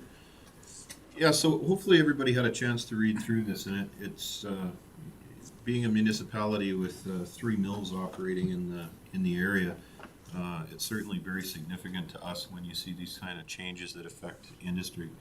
I know I was contacted by those industries as well with concerns, and And certainly in the case of ANC, they saw a changing market in front of them, and they actually responded by doing power generation as a part of their portfolio to deal with the changes that were being proposed years ago on the energy market. Then, once they've finally reached a stable operating environment and they're doing well with what they've done, the rules are changing again and going to cost them potentially millions. The real request at this point, to my understanding, the process has gone through, and ASO has already made this recommendation. They've put it in front of the Alberta Utilities Commission. So any advocacy at this point would basically be to the ASO and certainly to the Alberta Energy to the, what am I trying to say? The Utilities Board, thank you. To the Utilities Board as well, not to pass this or to add a requirement to have them go back and do a proper impact assessment of this. So, I don't know. I mean, the way that things have been so unstable lately, it just seems highly questionable as to why they would start tinkering to the point where, and if the mills end up doing what they're contemplating, if they actually come off grid, it certainly doesn't help them pay their bills at ASO's end either. So, is there any questions on this, or anything, conversations that people have heard, or anything further that can be added? Go ahead, Councillor Kulkin. Yeah, the only comment that I would make on that is that a big part of the overall problem is the way that our electrical grid is designed right now. And so, of course, the inefficiencies in there are creating a lot of problems. And I know that some of the oil companies have localized their energy as well. And, I see that if this gets pushed to the point where you're going to see significant challenges for these companies in what they're going to have to pay for that, 40% or whatever they're proposing there. It's going to shift things dramatically as to whether or not these companies are going to entertain the idea of regionalizing some of their power supply. And the only thing that right now holds them from doing that is the linear part of it. So there's a possibility that there'll be a regionalization of power if there's a cooperative venture between some of these companies, or they'll review this and have a look at it and say, maybe this isn't a good idea. Mm-hmm. So my question would be, given that information, is what do we do? Like, what is the steps that we should take? Because I personally would object to a 40% increase to any of our industrial partners here. Right. And again, that's just part of the recommended action at this point. All we can do is back up the industry in the area, and really advocate for that impact assessment on businesses that operate in the municipality. So, Councillor Cush? Do we know if this has been pushed far enough through the Alberta Utilities Commission where it's already going to go through? Or is this something where we still kind of have a say if a bunch of the municipalities get behind it? It's before the board, so they're going to be examining it in the next little while. But I think a strongly worded letter of support for industry and really having a conversation around a solution to this that has a more robust impact assessment to the forestry industry, I think would be a welcome addition, and it certainly would be heard, because they're not at the Alberta Utilities end of things. They haven't heard this just yet, so it'll be coming before them shortly. But it is the final phase. That's the final phase of this. So, Councillor Cush? I'll make a motion that Woodlands County Council write to the provincial government and the Alberta Utility Commission voicing concerns that prior to any additional tariffs being considered from ASO, a full impact analysis should be conducted to understand the cost implications to all Albertans and Alberta companies. Okay. Any discussion on that motion? Okay, thanks, Councillor Kush. All in favor? Any opposed? Carried. All right. Thank you. Correspondence and information items. Anyone see anything they'd like to bring up on the correspondence? Okay, if there's nothing, then I will ask for a motion to accept Councillor Williams.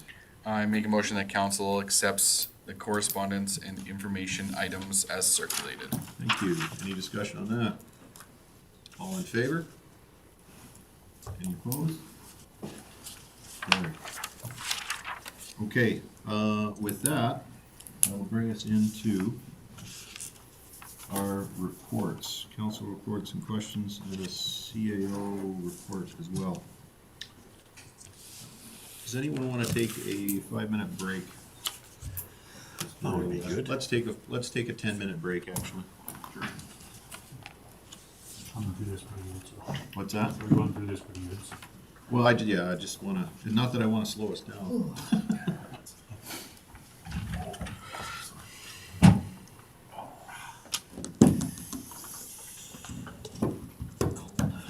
It is cold. It's either hot or cold in here. It's definitely cold. I feel my toes are cold. That's the It's cold great part beside about today. minus 30 in my house. The furnace just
Gord, does the CAO report go last in this?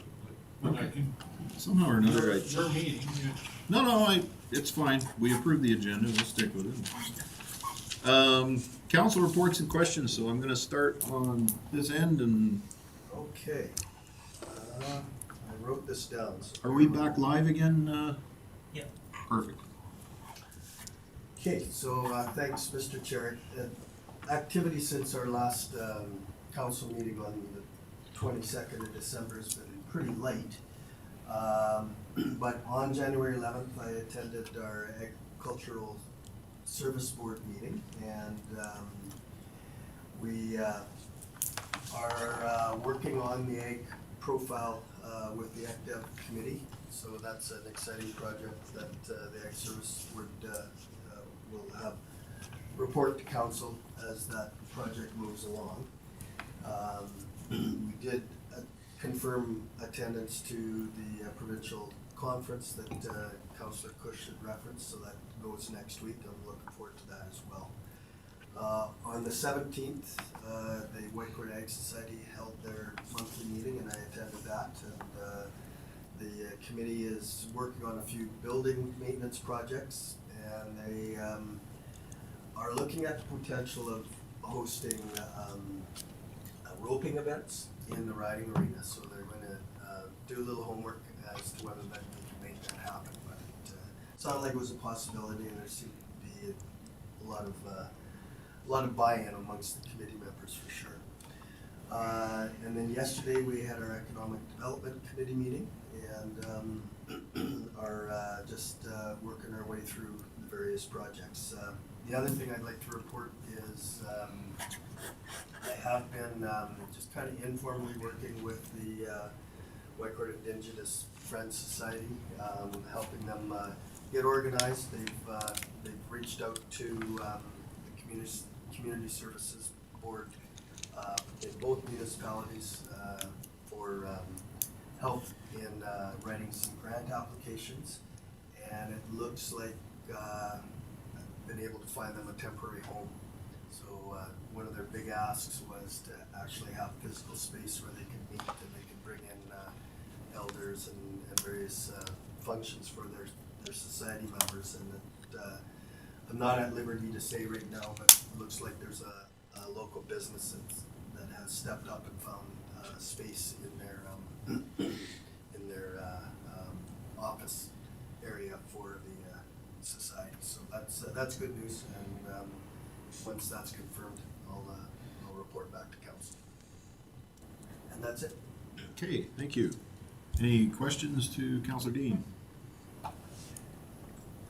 Councillor Wilhelm? Okay, well, as Councillor Dean says, it's been pretty quiet since before Christmas time. I haven't had any of my committees meet yet. I have some coming up here in the near future. I wanted to pass on a few items from the residents that I've shared with administration, but I'll share with council as well. There's been, with obviously our weather dramatically changing, going from hot to cold to crazy snowstorms to nicer weather, the roads have been impacted heavily, and there's actually been quite a few residents who have called in to give props to administration and the infrastructure group on how well the roads have been maintained. Obviously, it's a lot of work for them with dramatically changing weather conditions. So I just wanted to pass that on, that there was some positivity there from the residents, at least the ones that I've talked to in my area. There's the odd complaint here or there with regards to timing on when the roads get done, but I've been communicating with them on why and when the roads are getting done, as been passed on from administration to me. With regards to the flags that residents can get for doing their driveways, I guess one thing I did want to pass along, and I'd like to get administration to potentially look at this, is we've had some elderly people get flags, and then it's been a much longer process to get their driveways done, simply because of the amount of snowfall that's been happening. And I wonder if we can look at updating our process on how that happens. potentially when when they get a flag registered to them, is there a phone number that they can call to let administration know that that flag has been placed, right? So I've had a few children of elderly residents reach out to me and ask why their driveway hasn't been done for more than a couple days since the flag has been out. So in that type of situation, if we can create a priority system for residents that need to get that done because they're being trapped in their house, maybe that's something that we can look at in the future just to modernize that whole process. I think would be good. Other than that, yeah, like I said, that I was surprised and pleased about how many residents were happy with the way that we were handling the roads lately. That's it. Any questions to Councillor Wilhelm? Yeah, question or comment, I guess. I just want to give some props to Jeremy. There's a Facebook group called West East Mountain Crime Watch, and it serves as a forum for a lot of things. One of the topics that came up was a service tracker. So a resident had posted a comment that, hey, she tried it from her mobile device and wasn't able to hit the submit button. And Jeremy jumped in right away and said, hey, if you do this, you do that, you should be able to basically turn your phone sideways, I think is what you had to do. And then the button appeared.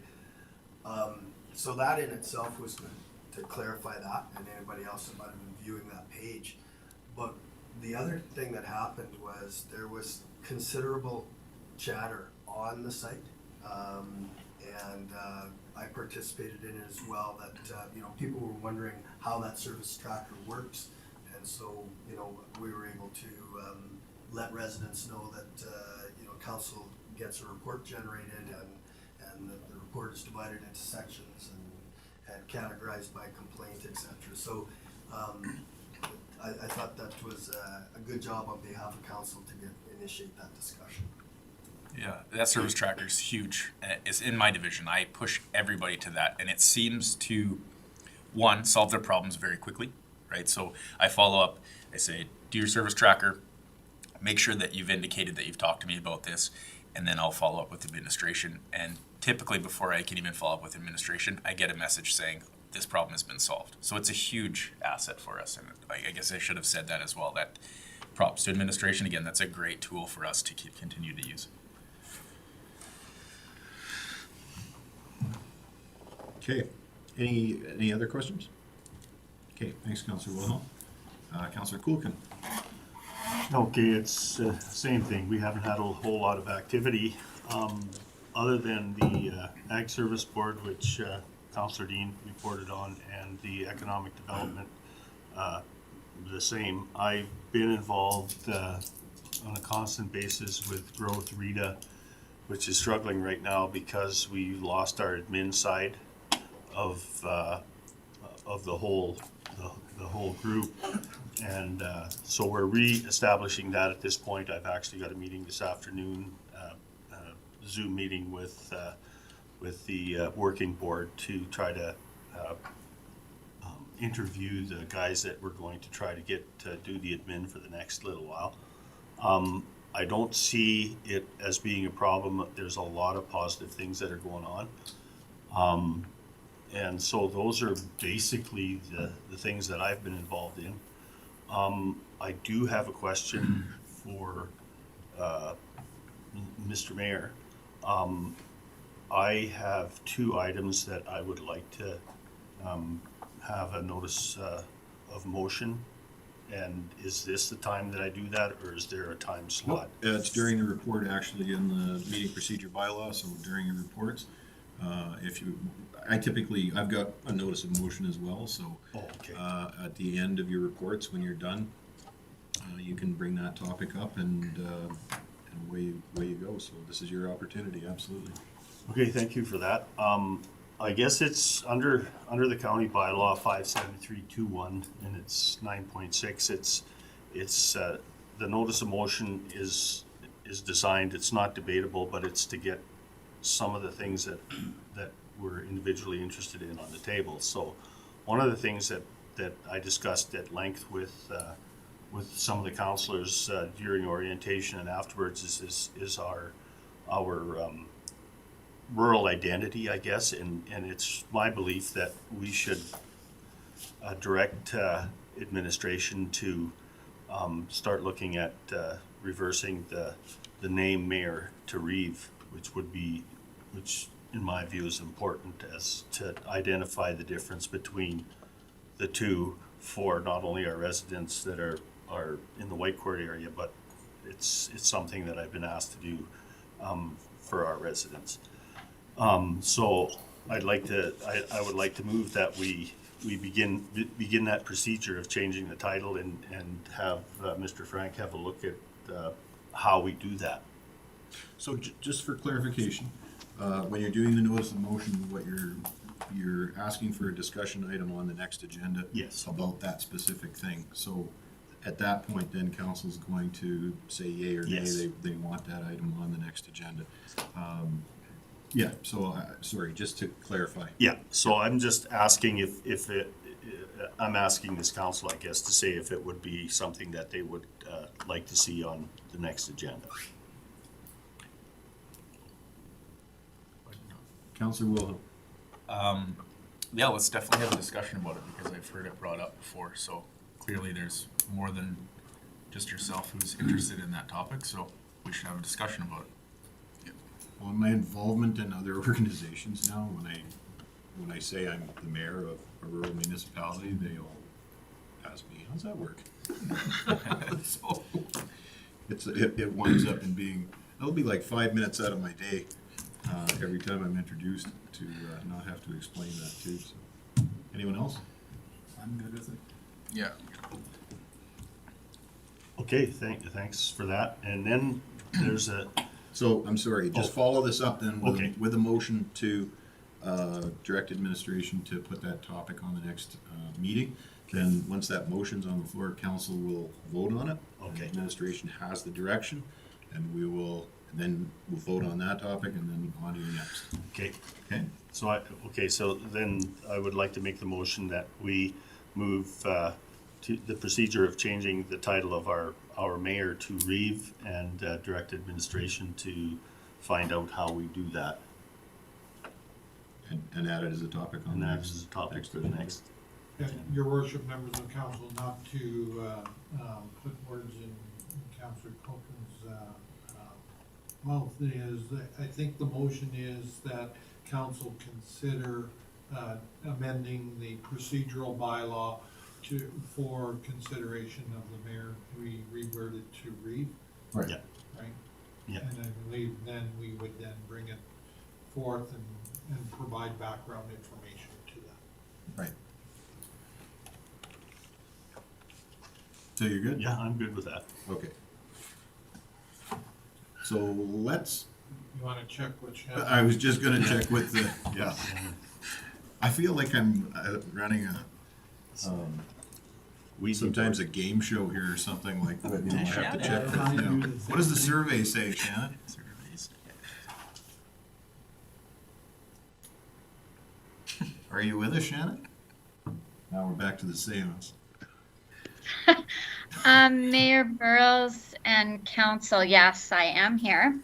My understanding is that Councillor Kukin wants to do a notice of motion where he's directing administration to bring forward a discussion to the next meeting for council to consider looking at changing the name from mayor to Reeve.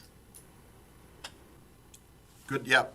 Under the procedural bylaw, is that right? Mr. Frank?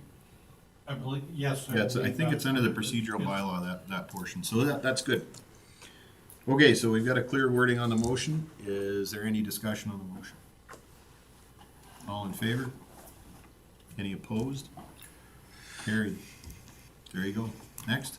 And just so that I get a chance to, because this is actually something that we introduced in the last council session, is trying to get this notice of motion in there.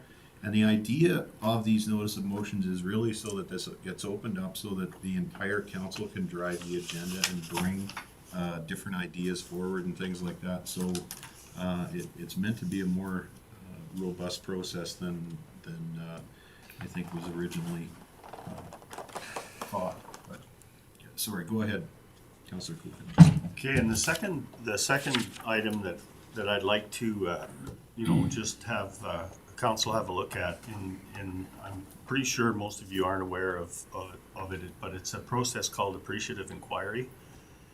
And, the reason I bring this up is because of the total disconnect that we had with administration on this whole strat plan thing, is part of a bigger problem in my view. And appreciative inquiry is really a positive approach to leadership development and organizational change. And it boosts innovation that can be applied to best practices, strategic planning, and the big one is organizational culture. And it does that through definition. It does it through, discovery, dream, design, and destiny, which are the elements of the process. So it's a professional development tool that doesn't take very long to go through, but we need to go through it as a council in alignment with administration so that we all start to understand exactly what our role is, number one, and number two, I guess, would be that we can give the best direction possible to our administrator, who is our only employee, as to what we think the organization should be doing all the way through, so that he can do the best job that he can do, knowing what we want. And I think it's really important that we bring that element into the strategic planning, because it may change some of the things that we would look at. And I've been involved a bit in that a few times in my years. At one point in time, I had a number of employees, 25, 30 people that I had to work with, and they were very diverse. And we did have some struggles, and we went through a similar thing, and it just immediately put everything on a positive note. And that's the reason that I would like to see us look at that. And in order for you guys to have a better understanding, it would be a good thing to have a lot of that information put onto the agenda for the next go around. And then you can decide whether it is something that you think that is a place that we should go for ourselves.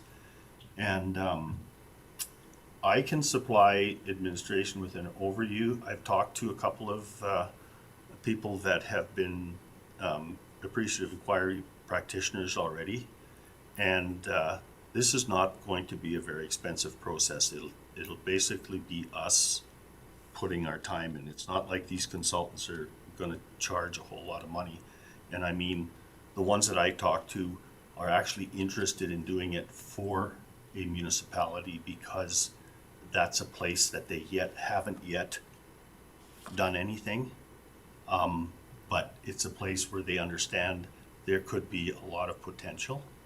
So I'm just going to ask you to be open-minded and say, this is something that we should have on our agenda, have something that you can explore. And I don't think we can discuss it, because it was quite a big thing for me to go through as well. So I would just like to make a motion that we get some administration, I give that information to administration, and if they can find some extra information, that we have it as put on our agenda for discussion to see whether or not we would go down that road. Okay. Councillor Moore. I want to support Peter on this stuff. I, like Peter, have worked on a lot of really diverse and sometimes ridiculously large teams, and team building is going to be really, really helpful for us. I think and not just for us as a council, but working with administration. And I'd like to see things like this pushed forward with our council to try to build our team to be better and working towards success. I don't know if we necessarily have to do it during the strat planning sessions, but building more team building exercises with the group is awesome. And he's right. it's going to take some of us or all of us out of our comfort zones for some of that stuff, but that is a positive thing, right? It creates personal growth and it creates team growth. So, yeah, I'm glad you brought that forth, Peter. I think it's going to be awesome. I don't know about this program specifically, but programs like this can be really, really helpful. Okay. So there's a motion on the floor to consider. Are there any other questions on the motion or speaking to the motion? Okay. All in favor? Any opposed? Carried. And I think, Thanks a lot, guys. I appreciate where you're coming from, because I know in the past it's diverse is kind of a keyword or a code word for other things as well that may be difficult. Oftentimes you're speaking a different language, or your experience is a little different, and learning these different ways to communicate ideas and really clearly communicate. I think that's going to bode well for this council and for the administration and for the whole organization. So I'd certainly like to look into ways that we can effectively do that. With that, are there any questions to Councillor Kulkin? Okay, Councillor Williams. Like everybody else, it's been pretty slow, but I have quite a lot of meetings coming up, so it's going to get really busy here, which is good. I had a couple concerns, kind of echoing off of what Jeremy had mentioned. A lot of compliments. Like, I know our trucks probably worked right through Christmas because it never quit snowing, and the road stayed really good. So there's a lot of happy people. Do you have some concerns with all the highways north of Fort Assiniboine, 33 to where we turn around, as well as 658?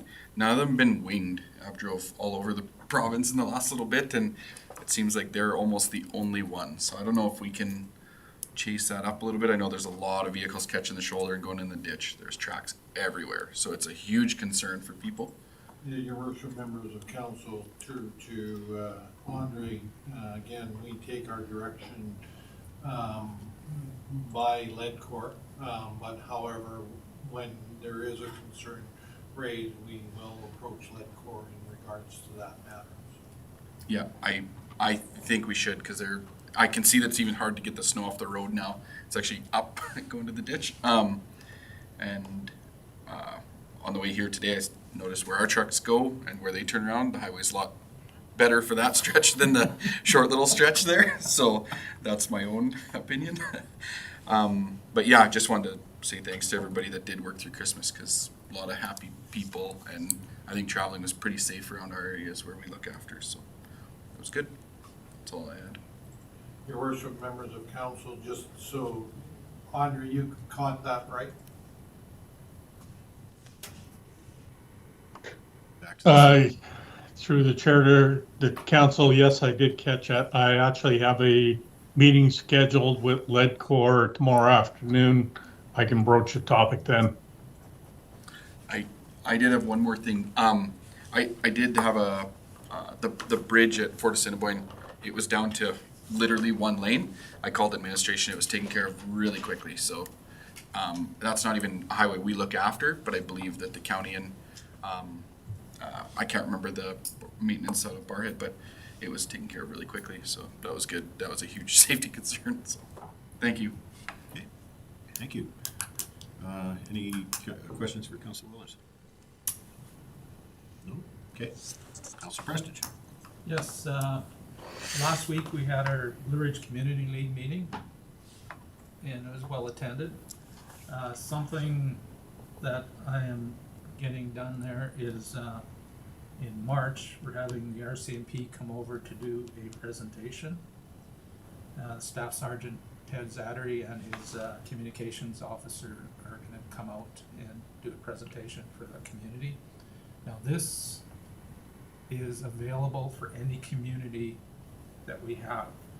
If you have a community league or ag society or whatever, the RCMP are more than willing to come and do a presentation. We had one 2 years ago, and they answered questions for an hour and a half. And it was very well accepted by the community, so it's something that we should take advantage of. And we are struggling with the COVID thing there, but it should work itself out. Had our ECDev meeting yesterday, and had our Eagle Tower Victim Services meeting last night, and everything's going well there. Hard to say now that we have a new Solicitor General, so see what happens there. Okay, any questions to Councilor Prestige? I just have a quick question. How's your dog doing? Like the service dog, right? We talked about that last night. It got put on a diet. Because it's at the, it comes to the RCMP center every day, Yeah. and they all want to give it a treat. So Oh. it was ordered on a diet, but it's doing very well. It's a service dog. They take it to court with like young kids that have to testify, and the kids get reassured having the dog with them, and they speak better. It's a great asset for the community.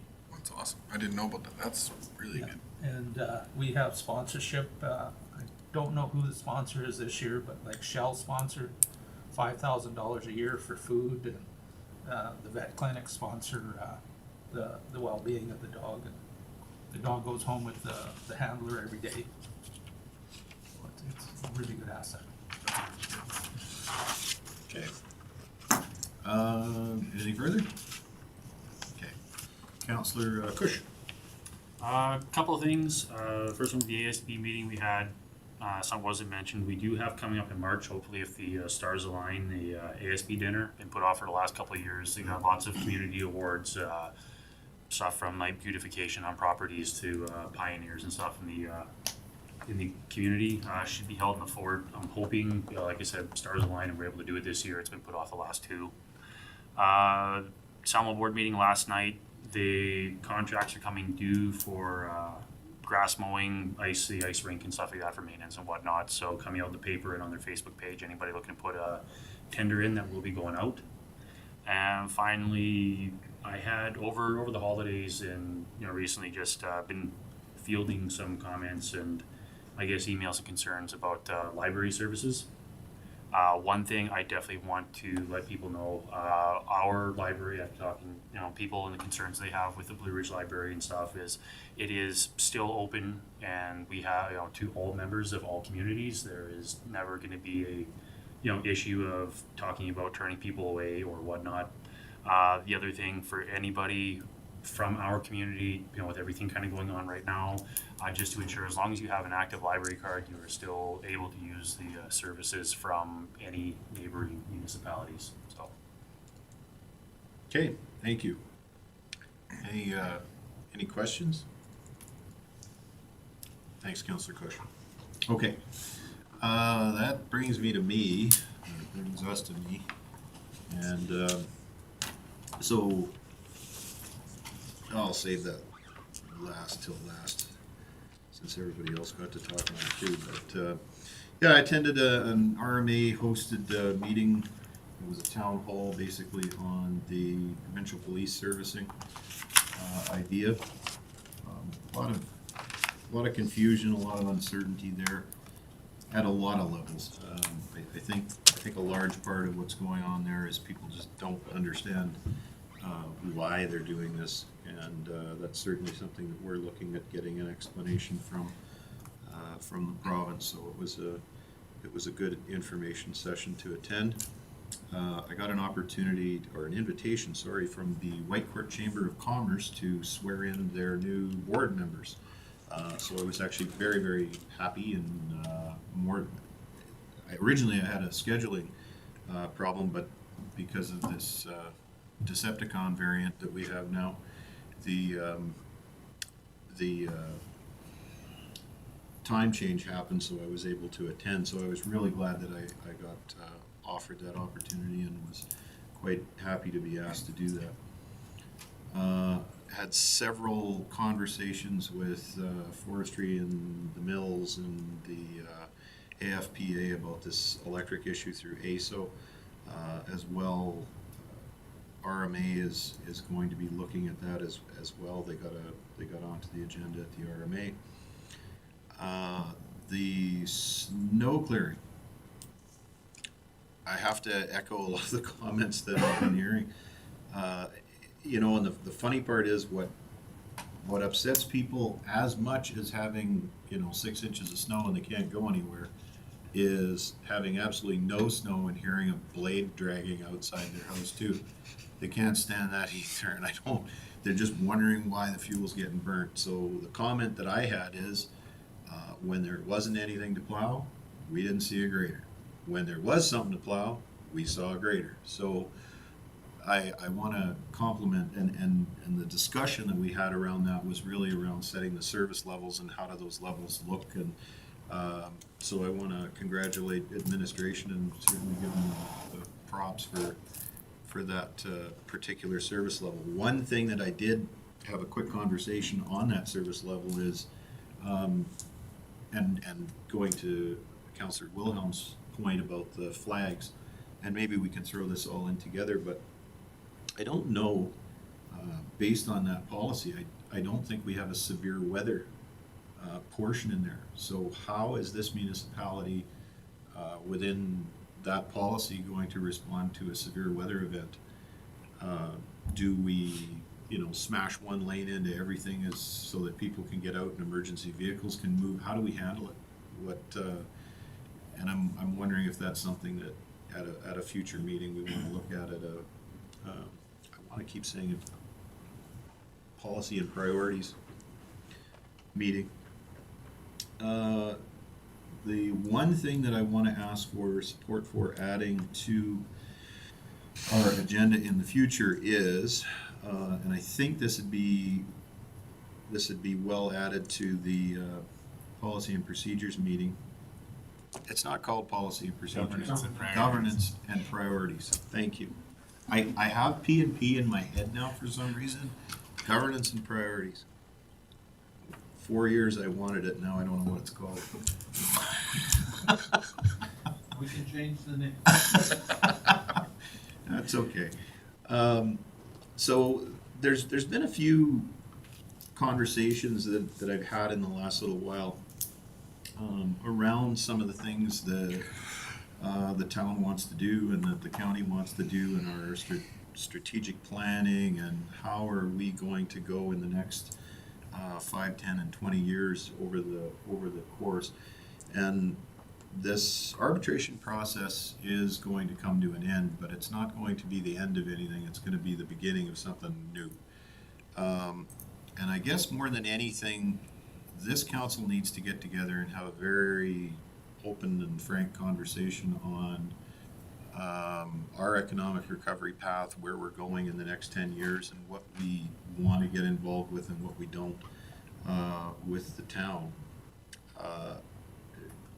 on the financial end of things, and how do we make sure that both municipalities are moving ahead sustainably. So now we're up to 4 items on that meeting, but I really think based on the timeliness of, we're supposed to have the arbitration conversation here shortly. I'd like to have a conversation about this prior to get everybody up to speed on everything that's gone on, so we can kind of get an idea of where we want to go as a municipality, and then work as a group towards that goal. So is there any room, Mr. Frank, on that? Your worship, members of council, you have item 11, committee of the whole. At any time, you can have, it's a standard thing on your agenda. Yep. So at any time, you can go to committee of the whole. The appropriate FOIP section would be recited, and then you can go have that discussion in closed session. Okay.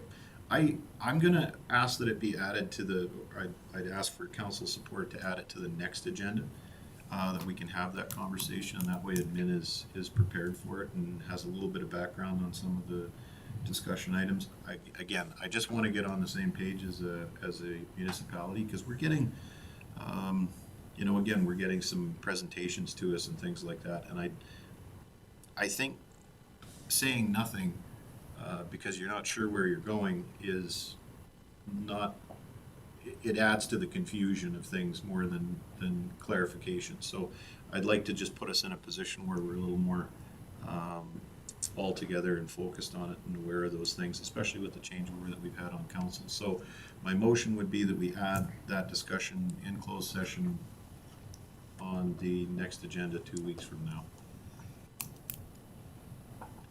Councillor Kulkin. Yeah, just for clarification, I agree with what you're saying, but from a public perspective, one of the struggles that we have right now is that we have no 10-year vision of where we're going to go. If this is kind of what you're trying to accomplish here, and I think it would be that we really need to communicate the fact that, until we know where we're going to go and what money we're going to spend, we're not going to, I guess, get on some other project that will commit us to funding for the next 10 or 15 years. Is that kind of what you're trying to accomplish here? That's the idea, yeah. Okay. Yeah, I'm absolutely in favor of that. Okay. Mr. Frank, you look like you. First, remember the council, I'm just getting clarification on your motion is, do you actually need a motion where you can have that as a committee of whole right now? Like, I'm struggling to understand your notice of motion for the next council meeting when you already have the opportunity to do that right now. So does council need that motion? Yeah. You can ask for a motion to go into committee of a whole and then have the discussion on the items that you want to discuss. Well, we had a few more items on the agenda that I didn't know how long I guess the financial report's not there, so it's just the CEO report, right? Would council indulge doing it now? Councillor Dean? Got a Snickers? It's like noon, and I expect that this is gonna be a lengthy discussion. I think I speak for everybody on council that this is a discussion we wanna have, but I don't think at noon, unless we're prepared for it, and I don't think we're prepared for it. Yeah. Mr. Frank? Your worship, that's what, and Councillor Dean brings up an excellent point, is at the next council meeting, what I guess I'm getting at is you can have the item, we can prepare something in closed session based on your discussion now for council to have that and prepare it. And then again, we base the agenda on what we believe is timeline, whether we bring in lunch, and we didn't anticipate this going beyond lunch. Yeah, fair enough. Okay, well, sorry, what was the FOIP reference then? Well, Section. I'd ask the FOIP coordinator, so look to your screen. Yeah. And she would be able to provide. Have to conjure up the FOIP coordinator? Was No, it we have one. 17? Yeah. She's legally appointed. Are you there? Alicia's there. Hi, Mayor Burrows and council. If you want to go into closed session to have a discussion with administration, that's advice from council. Advice from officials, and that's section 24 of the FOIP Act. Okay. All right. So with that, I'm going to ask for, I think we got some pretty good guidance from administration. They want to know exactly what that's going to entail. So, excuse me, I would ask council's indulgence in going in closed session to have that discussion on the framework of what that's going to look like for the next meeting. And that discussion is to last no longer than 10 minutes. So that would be a motion to move into Done closed in session 10 on FOIP 24 to have that conversation. On the February 2nd council meeting, correct? On this council meeting, so that we Okay. can, we can have, Sorry. we can have the 10-minute conversation to have the guidance to see what you want to bring back for the long version, correct? 5-hour conversation. That's the 5-hour version. That's the one where we get supper and, Midnight snack. is that not what you just asked for? Not really, No. No. It's not. no. God, apparently we gotta get on that communication thing. What did you just ask for? All of it next meeting. Your notice of motion isn't required because you have a committee of whole. To Councillor Dean's point, right, is because we didn't anticipate it, we'll put it on the next agenda as an item on committee of whole under section 24, which you got clarification on, and we'll prepare an RFD that council can review ahead of time. Okay. And I'll work with you on those matters. Fine, perfect. We got it. Okay, I think we understand that. Bring a Snickers. Should be a basket of With that, I will withdraw my motion. But we did get what we wanted accomplished, so, that's it. Any questions to me? Councilor Prestige? Not so much to you, but regarding the snow plowing, and I think our residents have to understand that our grader beat is fairly lengthy. And everybody wants their road plowed out as soon as it snows. But it can't happen, not everybody can be first. So the grader makes his beat, and it could take 3-4 days before he gets to the end. So your road might not be plowed out for 3 or 4 days. And as far as the flags go, our foremans have plows on the front of their pickups. If it's an emergency, I'm sure they could go down and blast the driveway out with their pickups. And just to add to that, I think that we could maybe create a clear policy for, especially for elderly people, right? They don't know how to use the website, they're not sure who they're supposed to call, so maybe in that type of situation, they're given specifically a phone number to call to be like, let us know when you've done this. You're an elderly person that doesn't have a 4-wheel drive truck, we'll come and get you done ASAP, right? So it doesn't have to be for everybody, but especially for elderly people that struggle with snowy roads. Councilor Dean? I want to bring forward an idea that a resident had with respect to that notification. Obviously, it's, you got an orange flag, you got a green flag, everybody knows what that means. What this resident talked about was, in some cases, residents are handicapped and, or they have medical situations that make them more of a priority than the orange flag and even some of the green flags. And so I pledged that I'd bring that forward, and that's something that we can maybe discuss again at our governance and priorities meeting. It's already on the agenda, but I thought that was an interesting idea to contemplate anyway. Okay. Councilor Williams? Going back to Councillor Prestridge's comment, I don't think I've ever seen the plow on the front of one of those trucks in Fort Assiniboine, and I think that's a great idea. Why not utilize that? I know they have them. I've seen it sitting there, but I've literally never seen it on the front of the truck. So I think that's something we should, or administration should talk about implementing sooner than later. Just like you said, maybe it's just to open up where the grader's been rolling it in or whatever the case is. They're obviously not gonna do a whole yard with it, but for somebody that can't get out or they have care workers coming in or something like that, I think that should be utilized like right away. Those plows are awesome. Okay. If there's nothing else, then I'll need a motion to accept Councillor Cush. A motion to accept the council reports and questions as information. All right, thank you. Any discussion on that? All in favor? Any opposed? Carried. Financial report says NA, so we don't have one. CAO report.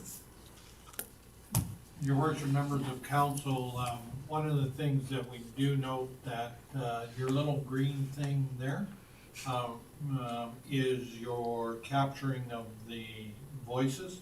And I guess because of location of it, it works really good for council when they're quiet. It actually picks up the silence and boosts it, but because we're sitting back beyond that, the people on YouTube are having a harder time to hear administration. So we are looking at adding a second one or supplementing it so that that's clearer and improving the communication so that people hear. So if I do speak up or yelling, it's only because the public wants to hear me and stuff. So Cover with that. that, the town of Marathon and the Lac St. Anne have concluded their ICF negotiation on recreation side. And there was a motion previously that this council would hold off their agreement with the town of Mayerthorpe until such time as we've concluded our negotiations with the town of Whitecourt as well as the Lac St. Anne with the town of Mayerthorpe. So the town has prepared or is in the process of preparing the revised agreement based on the numbers that they've concluded. The numbers tentatively have increased.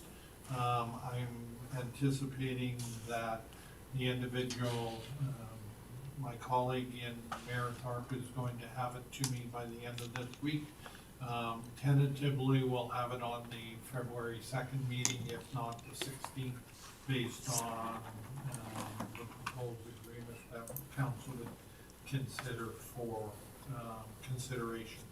And you may want to hold off pending the decision of the arbitration, which is not anticipated till the end of January. I thought it was the middle of January, but checked with our lawyer yesterday, and it is the end of January, first part of February. The council asked, excuse me, council asked the to set up a meeting for the joint liaison on regards to the regional landfill budget. We're in the process of doing that. I see I've got my colleague with the town of Whitecourt is saying if administration can meet prior to that, and maybe we can resolve the issue so that it doesn't have to go in front of the joint liaison. So we're gonna set up a meeting to do that, and sounds like they're gonna cancel the meeting tomorrow of the regional landfill so that they can see if they can resolve the issue so that all parties can agree to moving forward. So just to let you know that the Culture and Events Society for the town of Whitecourt, within the town of Whitecourt, scheduled a presentation for February 2nd with council, so we're just setting up a date or time for that in regards to that. Administration is working on the defense for our lawsuit with the town of Whitecourt. We're in the process of getting the numbers and all the information relating to that. We have to file by the end of January. And the mums and tots, I don't know if council's aware of it. I believe you did mention it. The mums and tots have relocated from the school into the Ag Society building. And as a result of that has kind of brought into question our agreement with the Pembina School and how it relates to the mums and tots. So Joan's team is working on getting a draft agreement and looking at a revised agreement to come before council for consideration on those items. And we are supposedly getting a letter asking for council's consideration for the amount of money that we previously gave to the mums and tots for rental. So that'll be coming to council for doing that as well. Just a reminder, next Monday, you guys have your RMA virtual meeting, zone meeting. So just to let you know that.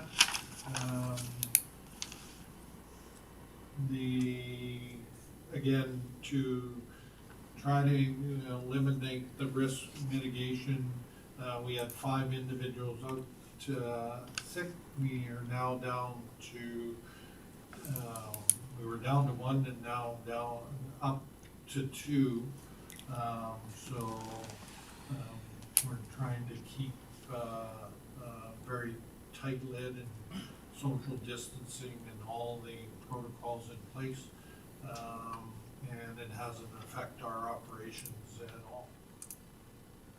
And then the last thing, with council's permission, I would like to, pending a whole bunch of things, the opportunity to use some of my holidays for the next month, subject to all the arrangements. So typically, I booked the month of February off to go to my family in Australia. And if, again, and the reason why I hesitate is nothing's confirmed because COVID is up in the air and airlines and everything else. So there is, if council allows some flexibility, I think I'm trying to go from February 9th to March 16th, if that's allowed. Or if anybody has any objections to that, so. Now, and again, there's nothing is confirmed because it's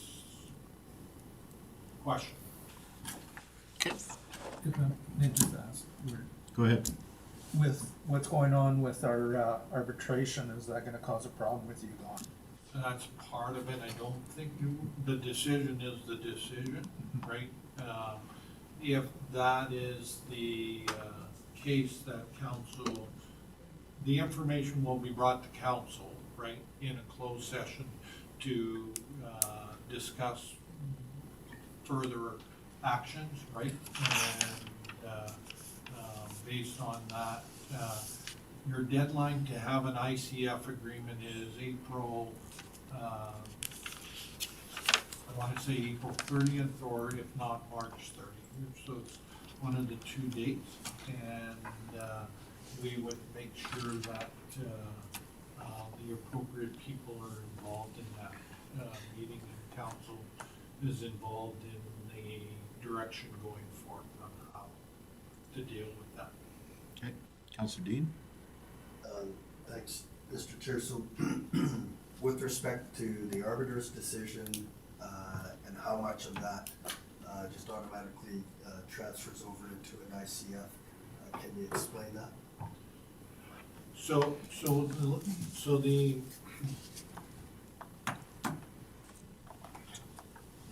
you're required by the municipal government to have a intermunicipal collaboration framework for all your municipalities surrounding you, right?